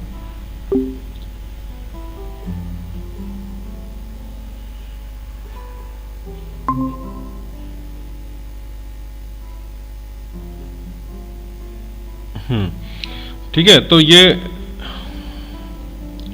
यस, अभी बताओ मेरी वॉइस क्लियर है? Yes sir. अच्छा चलो, तो ये पर मोल ये सब हम लोग कर चुके हैं। यहाँ पे हमने कंक्लूजन एक एप्स किया था, क्या, काइनेटिक इंटरप्रिटेशन ऑफ टेम्परेचर का। What was that? It was कि जो average kinetic energy per molecule है that is proportional to temperature, ठीक है। नॉट ओनली पर मॉलिक्यूल, पर मोल वाली भी, टोटल एनर्जी भी, सब कुछ एब्सोल्यूट टेम्परेचर के प्रोपोर्शनल था, ठीक है। एंड इसका मतलब ये हुआ कि अगर एब्सोल्यूट टेम्परेचर हमारा जीरो हो जाए तो एनर्जी भी जीरो हो जाएगी। तो हमने वहां से एक चीज लिखा कि we can define absolute zero temperature as the temperature at which all the molecular motion stops, ठीक है। फिर हमने क्या किया, उसके बाद हमने फिर ये तीन तरह की स्पीड देखी। एक एवरेज स्पीड देखा, एक आरएमएस स्पीड देखा, एक मोस्ट प्रोबेबल स्पीड देखा। और आरएमएस स्पीड के लिए मैंने तुम्हें डिराइव करवाया क्योंकि हमने आरएमएस स्पीड से रिलेटेड एक्सप्रेशन ऑलरेडी देखा हुआ है। Kinetic energy, average kinetic energy is equal to 3/2 kBT, ठीक है। यहाँ से हमने V R M S square निकाला, 3 kBT/m, √3 kBT/m आ गया वी आर एम एस। और उसी पैटर्न पे मैंने डिराइव नहीं किया एवरेज स्पीड और मोस्ट प्रोबेबल स्पीड, वो मैक्सवेल बोल्ट्जमैन उससे डिस्ट्रीब्यूशन से हो जाता है, बट वो सिलेबस में नहीं है तुम्हारे सीबीएसई में, तो हमने उसको डिराइव नहीं किया। उससे हम एवरेज स्पीड डिराइव करते, लेकिन हमने डायरेक्ट फॉर्मूला लिख लिया, ठीक है। तो अब डायरेक्ट फॉर्मूले में क्या देखना है कि हमारा जो आर एम एस में 3 नंबर है, ठीक है, √3 kBT/m, तो ये 3 जो है, ये 3 हमारा चेंज होकर के मोस्ट प्रोबेबल में 2 हो गया है और इधर 8/π हो गया है, ठीक है। एवरेज में 8/π है। तो इनमें सबसे बड़ा नंबर कौन सा है? इनमें सबसे बड़ा नंबर आरएमएस वाला यानी 3 है, ठीक है। तो इनका रेशियो अगर देखोगे तो √3 1.73, मोस्ट प्रोबेबल में √2 आएगा तो 1.41, और यहाँ पर एवरेज वाले स्पीड में जब आएगा तो कैलकुलेट करोगे √8/π को तो वो 1.6 आएगा, ठीक है। तो ये हमारा रेशियो जो हो गया, ये रेशियो बहुत ज़्यादा डिफरेंट नहीं है, मतलब ऐसा नहीं कि कोई 100 टाइम्स दूसरे से बड़ा हो, बहुत पास पास हैं, लेकिन थोड़ा सा ये ऑर्डर याद रखना है कि RMS सबसे ग्रेटर है और मोस्ट प्रोबेबली स्मॉलेस्ट है, बीच में हमारा एवरेज पड़ता है। नाउ वी कैन राइट, अच्छा एक चीज़ और यहाँ पर मैंने बताया तुम लोगों को कि KB/M, ये जो रेशियो तीनों में आ रहा है, तीनों में KB/M का एक रेशियो आ रहा है, तो उसको हम Na से ऊपर नीचे दोनों मल्टीप्लाई कर दें KB/M में, तो Na इंटू KB तो हो गया गैस कांस्टेंट R, और Na इंटू M हो गया मोलर मास। ठीक, तो हम ये अगर रिप्लेसमेंट कर दें तो हमारे ये 3 अलग अलग फॉर्म्स हमारे बन गए। ठीक है, तीनों ऊपर वाले जो थे KB के टर्म्स में थे, उसमें हमने कि R में कन्वर्ट कर लिया, तो मास मोलर मास हो गया। एक एग्जांपल हमने देख लिया कि ऑक्सीजन के लिए 27 डिग्री सेल्सियस पर क्या आएगा, तो एक रफ एस्टिमेट किया था 500 मीटर पर सेकेंड RMS स्पीड आई थी। ठीक है, नेक्स्ट हम लोगों ने बात करी डिग्री ऑफ फ्रीडम की। What is degree of freedom? It is the minimum number of coordinates और independent quantities required to describe completely the position and configuration of the system. ठीक है, इसी को हम एनर्जी के टर्म्स में डिफाइन कर सकते हैं। Total number of independent ways in which the particle of the system can absorb energy. एक एग्जाम्पल ले लो, अगर एक सिंगल मॉलिक्यूल है, मोनो एटॉमिक जो गैस होती है, मोनोटॉमिक का एक सिंगल मॉलिक्यूल है, तो यानी कि एक सिंगल एटम हो गया, उसमें काइनेटिक एनर्जी तुम्हारी जो उसकी जो एनर्जी होगी वो किस किस तरह से एब्जॉर्ब कर सकता है, या उसके हम अगर हम कहेंगे मोशन किस किस डायरेक्शन में हो सकता है, तो वो एक्स एक्सिस, वाई एक्सिस और जेड एक्सिस, इस तरह से 3 डायरेक्शन में हो सकता है उसका मोशन। ठीक है, तो 3 ट्रांसलेटरी मोशन उसके हो गए, एक्स वाई जेड एक्सिस। अच्छा, रोटेशन में तो बिकॉज एक एटम का जो खुद का जो वो है जो साइज है दैट इज पॉइंट साइज्ड। ठीक है, पॉइंट साइज में मास जो है हमारा बिल्कुल पॉइंट मास होगा, तो उसमें कोई मोमेंट ऑफ इनर्शिया नहीं होगा। ठीक है, तो उसमें हम रोटेशनल एनर्जी को नहीं एज्यूम करेंगे, it is only translation in 3 directions. ठीक है, तो हमारा सिंगल अगर मोनोटॉमिक है तो उसमें डिग्री ऑफ फ्रीडम कितना आएगा? 3 आएगा, एक्स डायरेक्शन, वाई डायरेक्शन और जेड डायरेक्शन। ठीक है, अब यहाँ से देखो जरा, ये जो हमने फॉर्मूला लिखा है व्हाट इज दिस, ये कह रहा है कि इसमें हम अगर मान लो हमारे पास n पार्टिकल्स हैं, तो 3n तो कर दो हर पार्टिकल के लिए 3 टाइम्स एक्स वाई जेड ऐसे करके समझ लो, और उसमें जो जो उनमें कंस्ट्रेन होंगे उतना माइनस कर दो। अब कंस्ट्रेन क्या होता है? तो जैसे अगर मैं डायटोमिक मॉलिक्यूल ले रहा हूँ, ठीक है, डायटोमिक मॉलिक्यूल में जो 2 एटम्स हैं, जैसे O2 में 2 एटम्स हैं ऑक्सीजन के, उनके बीच का डिस्टेंस फिक्स रहेगा। ठीक है, O2 में एक O एटम और दूसरा O एटम, उनके बीच का डिस्टेंस फिक्स है। तो ये एक मॉलिक्यूल को अगर तुमने डिफाइन कर दिया उसकी पोजीशन, तो दूसरे मॉलिक्यूल के लिए कंप्लीट फ्रीडम नहीं है कि वो सेकंड मॉलिक्यूल तुम्हारा कहीं भी घूम के चला जाए, उसको वो केवल इस फर्स्ट मॉलिक्यूल की पोजीशन से जितना बॉन्ड लेंथ होगी उतनी डिस्टेंस पर कहीं पे हो सकता है। ठीक है, तो कुछ सेकंड जो मॉलिक्यूल है वो पूरी तरह से फ्री नहीं है, तो यहाँ पर हमें के जो नंबर ऑफ कंस्ट्रेंट है कितने मिले? 1। ठीक है, 1 कंस्ट्रेंट हो गया, दोनों मॉलिक्यूल के बीच का डिस्टेंस फिक्स रख करके हमने एक कंस्ट्रेंट कर दिया। तो हम अगर डायटोमिक की बात करें तो नंबर तुम क्या डालोगे? n की वैल्यू क्या रखोगे इस फॉर्मूले में? n इज टू 2 डालोगे और k इज टू 1 रखोगे, तो 3 × 2 6 -1 5 हो जाएगा। तो डायटोमिक गैस की डिग्री ऑफ फ्रीडम हो जाएगी 5। अच्छा, मेरी वॉइस तो ब्रेक नहीं हो रही है, सबको क्लियर सुनाई दे रहा है?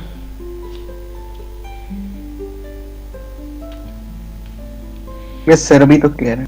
अच्छा, अब इसी चीज को मैं डायटोमिक को एनर्जी के टर्म्स में बताता हूँ। मैंने अभी तुम्हें डायटोमिक को कैसे 3n - k के फॉर्मूले से निकाल के बताया। ठीक है, इसको अगर हम बात करें एनर्जी के फॉर्म में, तो उस डायटोमिक मॉलिक्यूल की ट्रांसलेशनल एनर्जी एक्स वाई और जेड डायरेक्शन में तो 3 हो गए, लेकिन यहाँ पे क्या है? यहाँ पर ये मॉलिक्यूल कुछ इस तरह से है। ठीक है, ये देखो डंबल मैंने जैसे बनाया। अब इसमें तुम्हारी एक्सिस, एक इस एक्सिस के अबाउट इसका रोटेशन हो सकता है। ठीक है, इस एक्सिस के अबाउट रोटेशन हो सकता है। ठीक है, दूसरा किसके एक्सिस के अबाउट हो सकता है? दूसरा इस एक्सिस के अबाउट हो सकता है रोटेशन। ठीक, मान लो एक्स और वाई, मैंने ये वाई और जेड एक्सिस ले ली।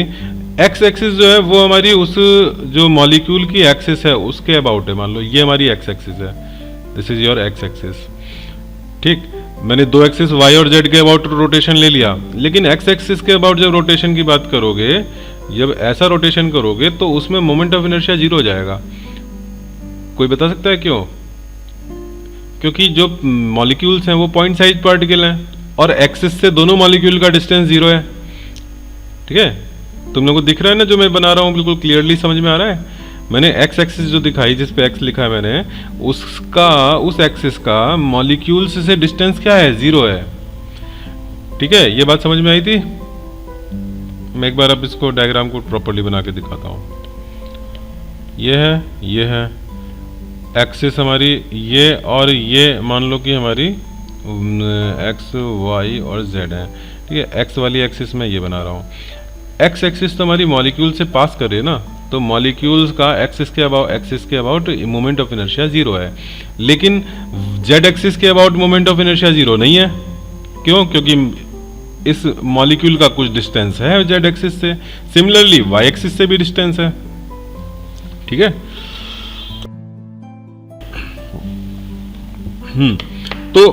तो यहाँ रोटेशनल जो एनर्जीज होंगी, काइनेटिक तो एक्स वाई जेड 3 हो गई, बट रोटेशन केवल वाई और जेड के अबाउट होगी, एक्स के अबाउट नहीं होगा।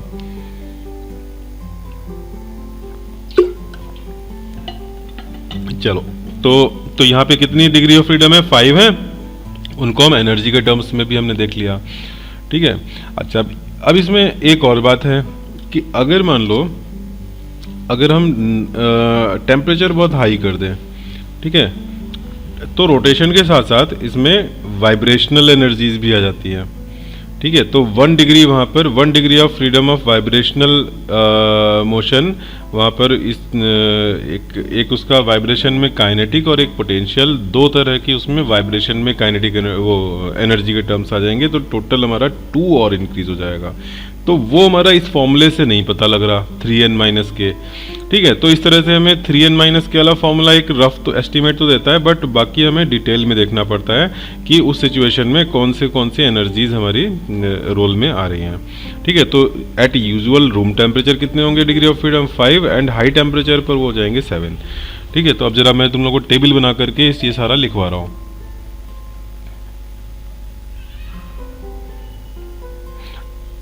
अच्छा, थोड़ा सा भी और काम कर लेते हैं, फिर मैं टेबल में कंप्लीट करवा दूंगा। तो अभी मैं टेबल नहीं करवा रहा हूँ, अभी एक law of equipartition of energy और लिख लो, फिर उसके बाद मैं पूरा एक कॉम्प्रहेंसिव कंप्लीट करा दूंगा। ठीक है, नेक्स्ट लिखो law of equipartition of energy.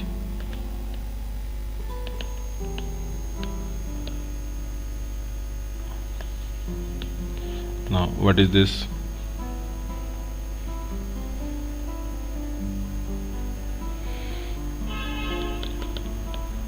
In any dynamical system,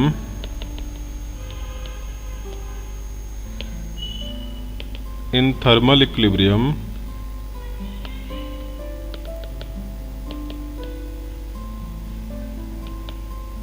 the energy is equally distributed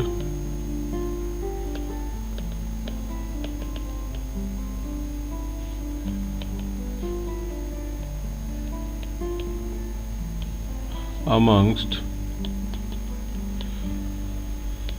its various degree of freedom। ठीक है, तो पहली चीज इसमें हमने हाईलाइट क्या करी? Equally distributed. ठीक है, जितनी डिग्री ऑफ फ्रीडम है उनमें इक्वली डिस्ट्रीब्यूटेड है, पहली चीज तो। ठीक है, आगे एंड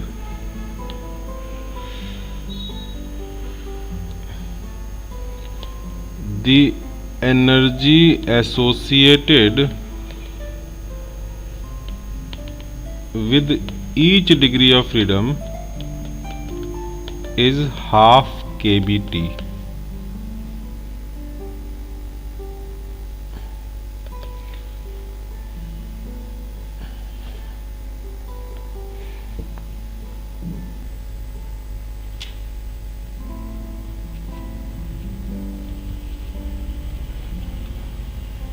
कोई कुछ रिस्पॉन्ड नहीं करा तो मैं अब आगे बढ़ रहा हूँ। इतना टाइम तो काफ़ी होता है लिखने के लिए। चलो, law of equipartition of energy क्या कह रहा था कि जो डिग्री ऑफ फ्रीडम है अगर हमें वो पता हो तो हम पर मॉलिक्यूल एनर्जी लिख सकते हैं। ठीक है, अच्छा, अभी हमने पर मॉलिक्यूल के लिए एक फॉर्मूला देखा था 3/2 kBT। ठीक है, तो ये क्या था, अब हम कह रहे हैं f इंटू हाफ के बी टी होगा। इसका मतलब कि हमने ऊपर वाले फॉर्मूले में तो f की वैल्यू 3 एज्यूम कर ली थी। तुम लोगों को मेरी वॉइस क्लियर आ रही है? क्या तुम लोग को समझ में आ रहा है? Can you hear me properly? Yes sir. Okay, तो समझ में आया? मैं तुमसे कह रहा हूँ कि पहले तो हमने फॉर्मूला 3/2 केबीटी किया था, तब तो ऐसी कुछ बात नहीं थी कि डिग्री ऑफ फ्रीडम होगा तभी ये 3/2 केबीटी होगा। वहाँ तो हम लोग कह रहे थे कि 3/2 केबीटी फॉर्मूला होता है पर मॉलिक्यूल की। अब जब हमने law of equipartition of energy पढ़ लिया तो अब हम कह रहे हैं कि हाफ केबीटी में number of degree of freedom multiply करना पड़ेगा। ठीक है, तो डिग्री ऑफ फ्रीडम अभी मैंने तुम्हें मोनोटॉमिक के लिए बताया 3, डायबेटोमिक में 5 और 7 हो सकता है। ठीक है, अभी हम आगे देखेंगे और केसेस में क्या होता है। तो इस हिसाब से तो कभी ये 5/2 केबीटी भी हो सकता है, कभी 7/2 केबीटी भी तो हो सकता है। तो ये बताओ कि 3/2 केबीटी हमने जो पहले डिस्कस किया था वो किसके लिए था? हमने उस समय मोनोएटॉमिक की बात नहीं करी थी, कुछ और हमने एज्यूम किया था। वो सारी एनालिसिस किसके लिए हुई थी? लग तो रहा है कि 3 यूज कर रहे हैं तो मोनोएटॉमिक होगा, लेकिन उस समय हमने ये नाम नहीं लिया था मोनोएटॉमिक। तब हमने क्या कहा था? हम किस तरह की गैस की बात कर रहे हैं? तब हम आइडियल गैस की बात कर रहे थे। ठीक है, और आइडियल गैस में एजम्पशन था कि आइडियल गैस का जो मॉलिक्यूल है वो कैसा है? पॉइंट साइज है। ठीक है, तो यानी कि पॉइंट साइज, और हम मोनोएटॉमिक में भी वो पॉइंट साइज है, तो यानी कि आइडियल गैस हम एक तरह से हम मोनोएटॉमिक मान रहे हैं। ठीक है, आइडियल गैस को हम बाय डिफॉल्ट मोनोएटॉमिक ले रहे हैं, यानी कि जो हमारी डायटॉमिक गैस होगी या पॉलीएटॉमिक होगी वो हमारी आइडियल गैस नहीं होगी। ठीक है, उसमें हम भले अप्रॉक्सीमेशन ले लेंगे कि चलो आइडियल गैस के अप्रॉक्सीमेटली ले लेते हैं, लेकिन आइडियल गैस हमारी हम मोनोएटॉमिक मान के चल रहे हैं। ठीक है, क्योंकि आइडियल गैस का मॉलिक्यूल का साइज पॉइंट साइज है और मोनोएटॉमिक में भी एक सिंगल एटम है तो पॉइंट साइज है। ठीक है, तो हम लोगों ने वहाँ पर जो 3/2 केबीटी किया था वो आइडियल गैस के लिए किया था। ठीक है, अब वो हम लोग जब किसी जनरल गैस की बात करेंगे तो उसमें हमारा ये हो जाएगा एफ से मल्टीप्लाई करेंगे हाफ केबीटी में। ठीक है, अच्छा ये जो एफ से मल्टीप्लाई करके आएगा ये तो पर मॉलिक्यूल आया। ठीक है, पर मॉलिक्यूल एफ काइनेटिक एनर्जी या इंटरनल एनर्जी, ठीक है, दोनों में से हम कुछ भी लिख सकते हैं। काइनेटिक एनर्जी पर मॉलिक्यूल हमारा आ गया have F into half KBT. ठीक है, तो ये बताओ एनर्जी पर मोल क्या हो जाएगा?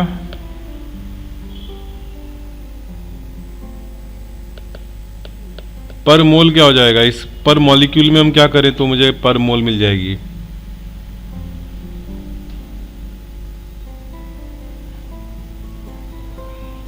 सर Na से मल्टीप्लाई कर देंगे। Na से मल्टीप्लाई कर देंगे।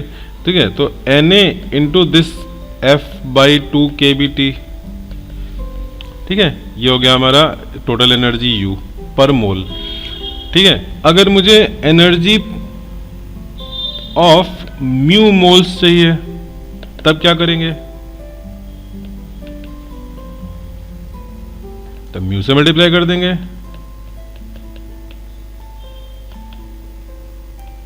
ठीक, अच्छा अब Na इंटू केबी क्या होगा? Na इंटू केबी को क्या लिख दें? R लिख दें कि नहीं? ठीक है, ये हमारा U हो गया। ठीक है, अच्छा यहां से हमें du क्या मिलेगा या डेल्टा U क्या मिलेगा? Mu F/2 R delta T मिलेगा। ठीक है ना, change in energy mu into F/2 R delta T मिलेगा। ठीक है, अच्छा डेल्टा U हमने पहले थर्मोडायनेमिक्स में क्या देखा था?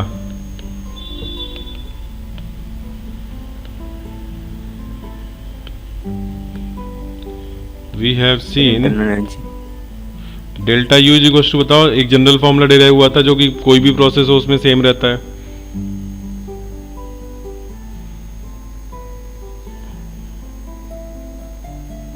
तो हमने n इंटू कुछ लिखा था, sir NCV delta T। NCV delta T।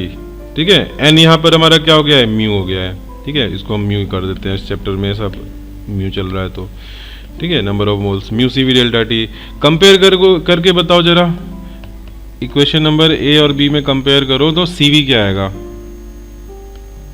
Compare A and B, what will be C we,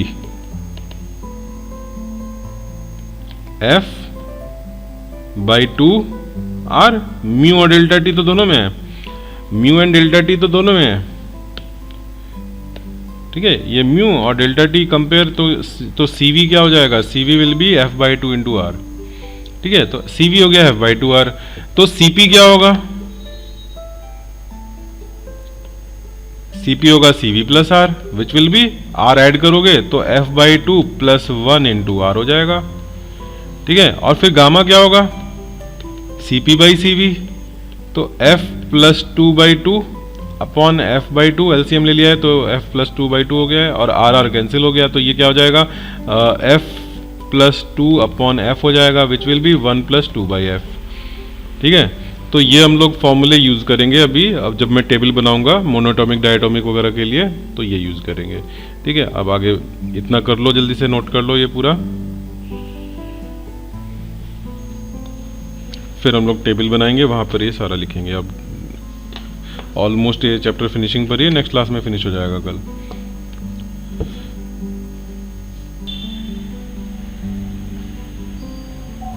yes sir.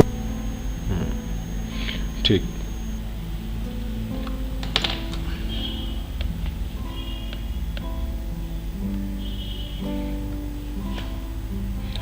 चलो तो अभी जो जो चीज़ें हो गई अब उनको जरा हम बनाते हैं। पहले तो हम टाइप ऑफ मॉलिक्यूल, ठीक है, मोनोटॉमिक की डायटोमिक, ठीक है। फिर उसके बाद अगला करेंगे उसमें डिस्कशन हम डिग्री ऑफ फ्रीडम का करेंगे, तो f is equals to 3n minus K, ठीक है। मैं n और k की वैल्यू डायरेक्ट रख दूंगा, कभी कभी ये फॉर्मूला फेल भी हो जाएगा। फिर हम बात करेंगे एनर्जी में, एनर्जी में हम 3 तरह की एनर्जी की बात करेंगे,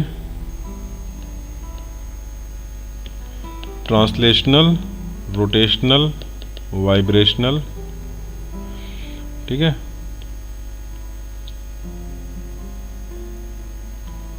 फिर उसके बाद हम बात करेंगे C V, C P, C V का फॉर्मूला क्या बनेगा, C V is equals to F by 2 R, थोड़ा सा बड़े में करते हैं, C V will be F by 2 are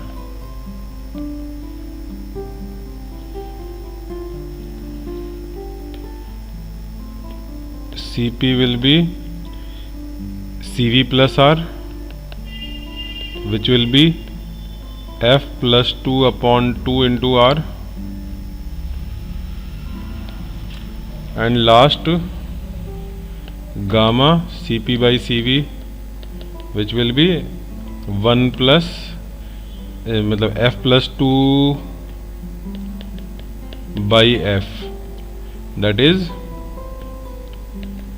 1 plus 2 upon F,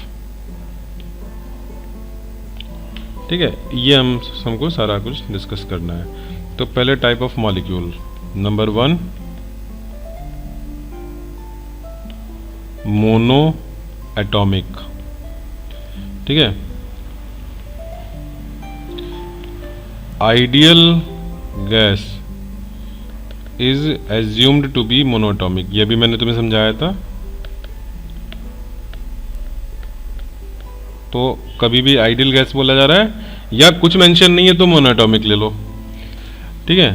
तो यहाँ पर F इज इक्वल टू कितने मॉलिक्यूल, कितने पार्टिकल मोनोटॉमिक में, सिंगल पार्टिकल, ठीक है। तो single particle 3 into 1 minus constraint कोई नहीं, डिग्री ऑफ फ्रीडम आ गई 3।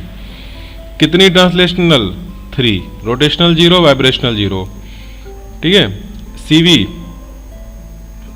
3/2R,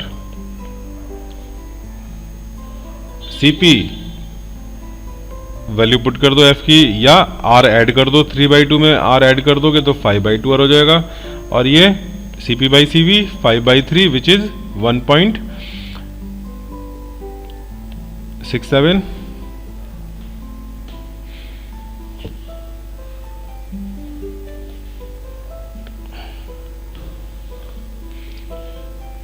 next diatomic degree of freedom 3/2, और एक उनके बीच में बॉन्ड है ना, बॉन्ड की लेंथ फिक्स है, तो -1 कितना हो गया 5। इसमें कितनी कौन सी वाली है, तो ट्रांसलेटरी वाली 3, ट्रांसलेटरी हमेशा ही 3 रहेंगी, रोटेटरी 2 हो गई, वाइब्रेशनल वाली 0 हो गई, और CV क्या हो गया 5/2 R हो गया, ये प्लस R कर दोगे 7/2 R हो गया, ठीक है। 5/2 2.5 में 1 ऐड करोगे 3.5 बनेगा विच इज 7/2, फिर 7/5 कितना हो गया 1.4। यहां तक मैंने तुम लोगों को थर्मोडायनेमिक्स में बता दिया था कि CP/CV की ये दो ये मोनोटॉमिक और डायटोमिक तो तुम्हें इंपॉर्टेंट है, नोट हो गया।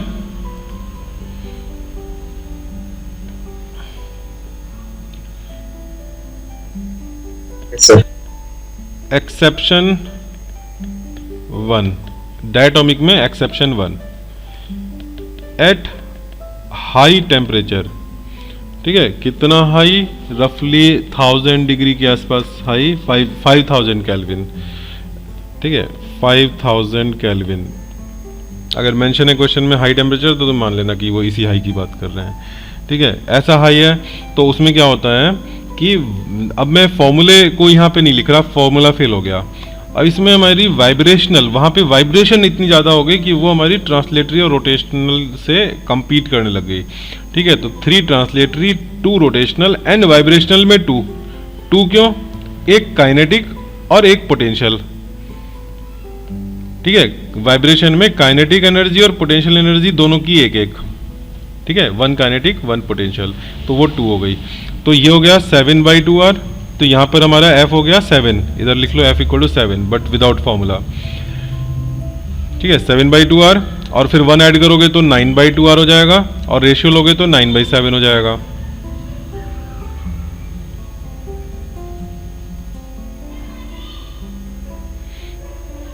ठीक है, ये तो हो गया एक्सेप्शन नंबर 1।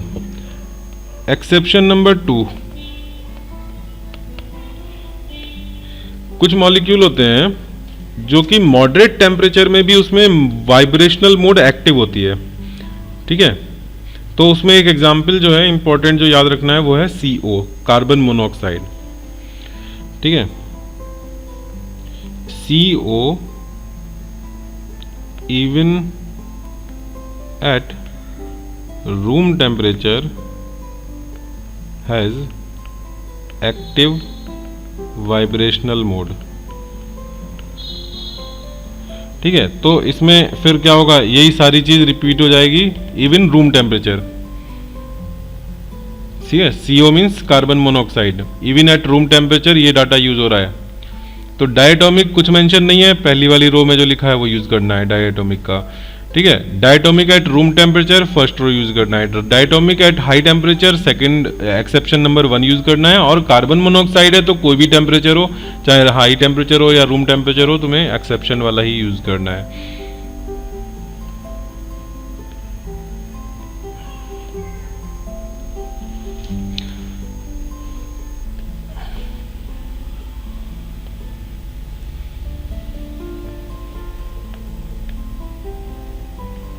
और फिर हम आते हैं ट्राइटोमिक में भी 2 केस बनते हैं।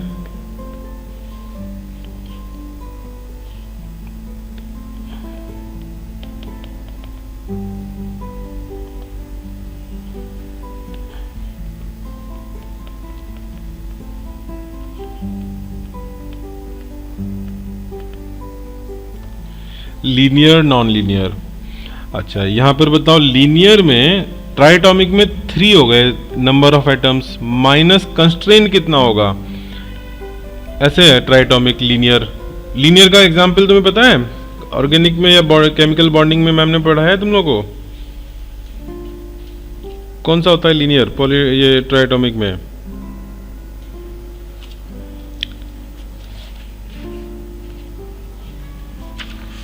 CO2 होता है linear, CO2 CH2 HCN।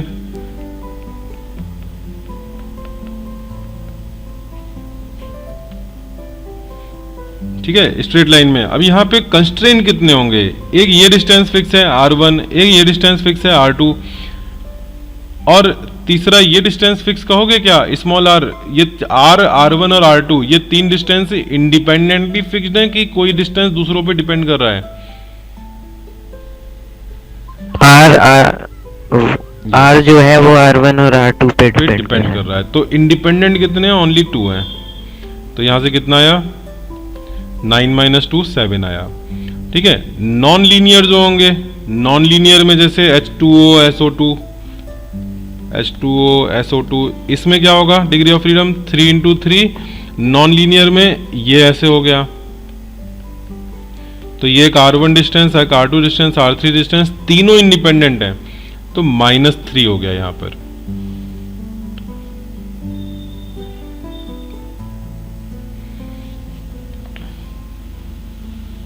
by 2r and 9/7, और इधर क्या हो जाएगा? 6/2r यानी 3r, एक r ऐड कर दोगे 4r हो जाएगा, और 4/3। ठीक है, अब तुम्हें इसमें याद कौन सा रखना है? बस डायटोमिक वाला सबसे पहला जो तुम्हें मेमोराइज करने की जरूरत है वो केवल ये वाले हैं। कौन से? एक this one and this one, ये 5/3 एंड 7/5 जो है गामा, या CVCP ये भी याद रखने हैं, ये वाले और ये वाले, यही सबसे ज़्यादा यूज़ होते हैं। ठीक है, नीचे वाला तो मैंने कंप्लीट इंफॉर्मेशन देने के लिए पूरा कराया।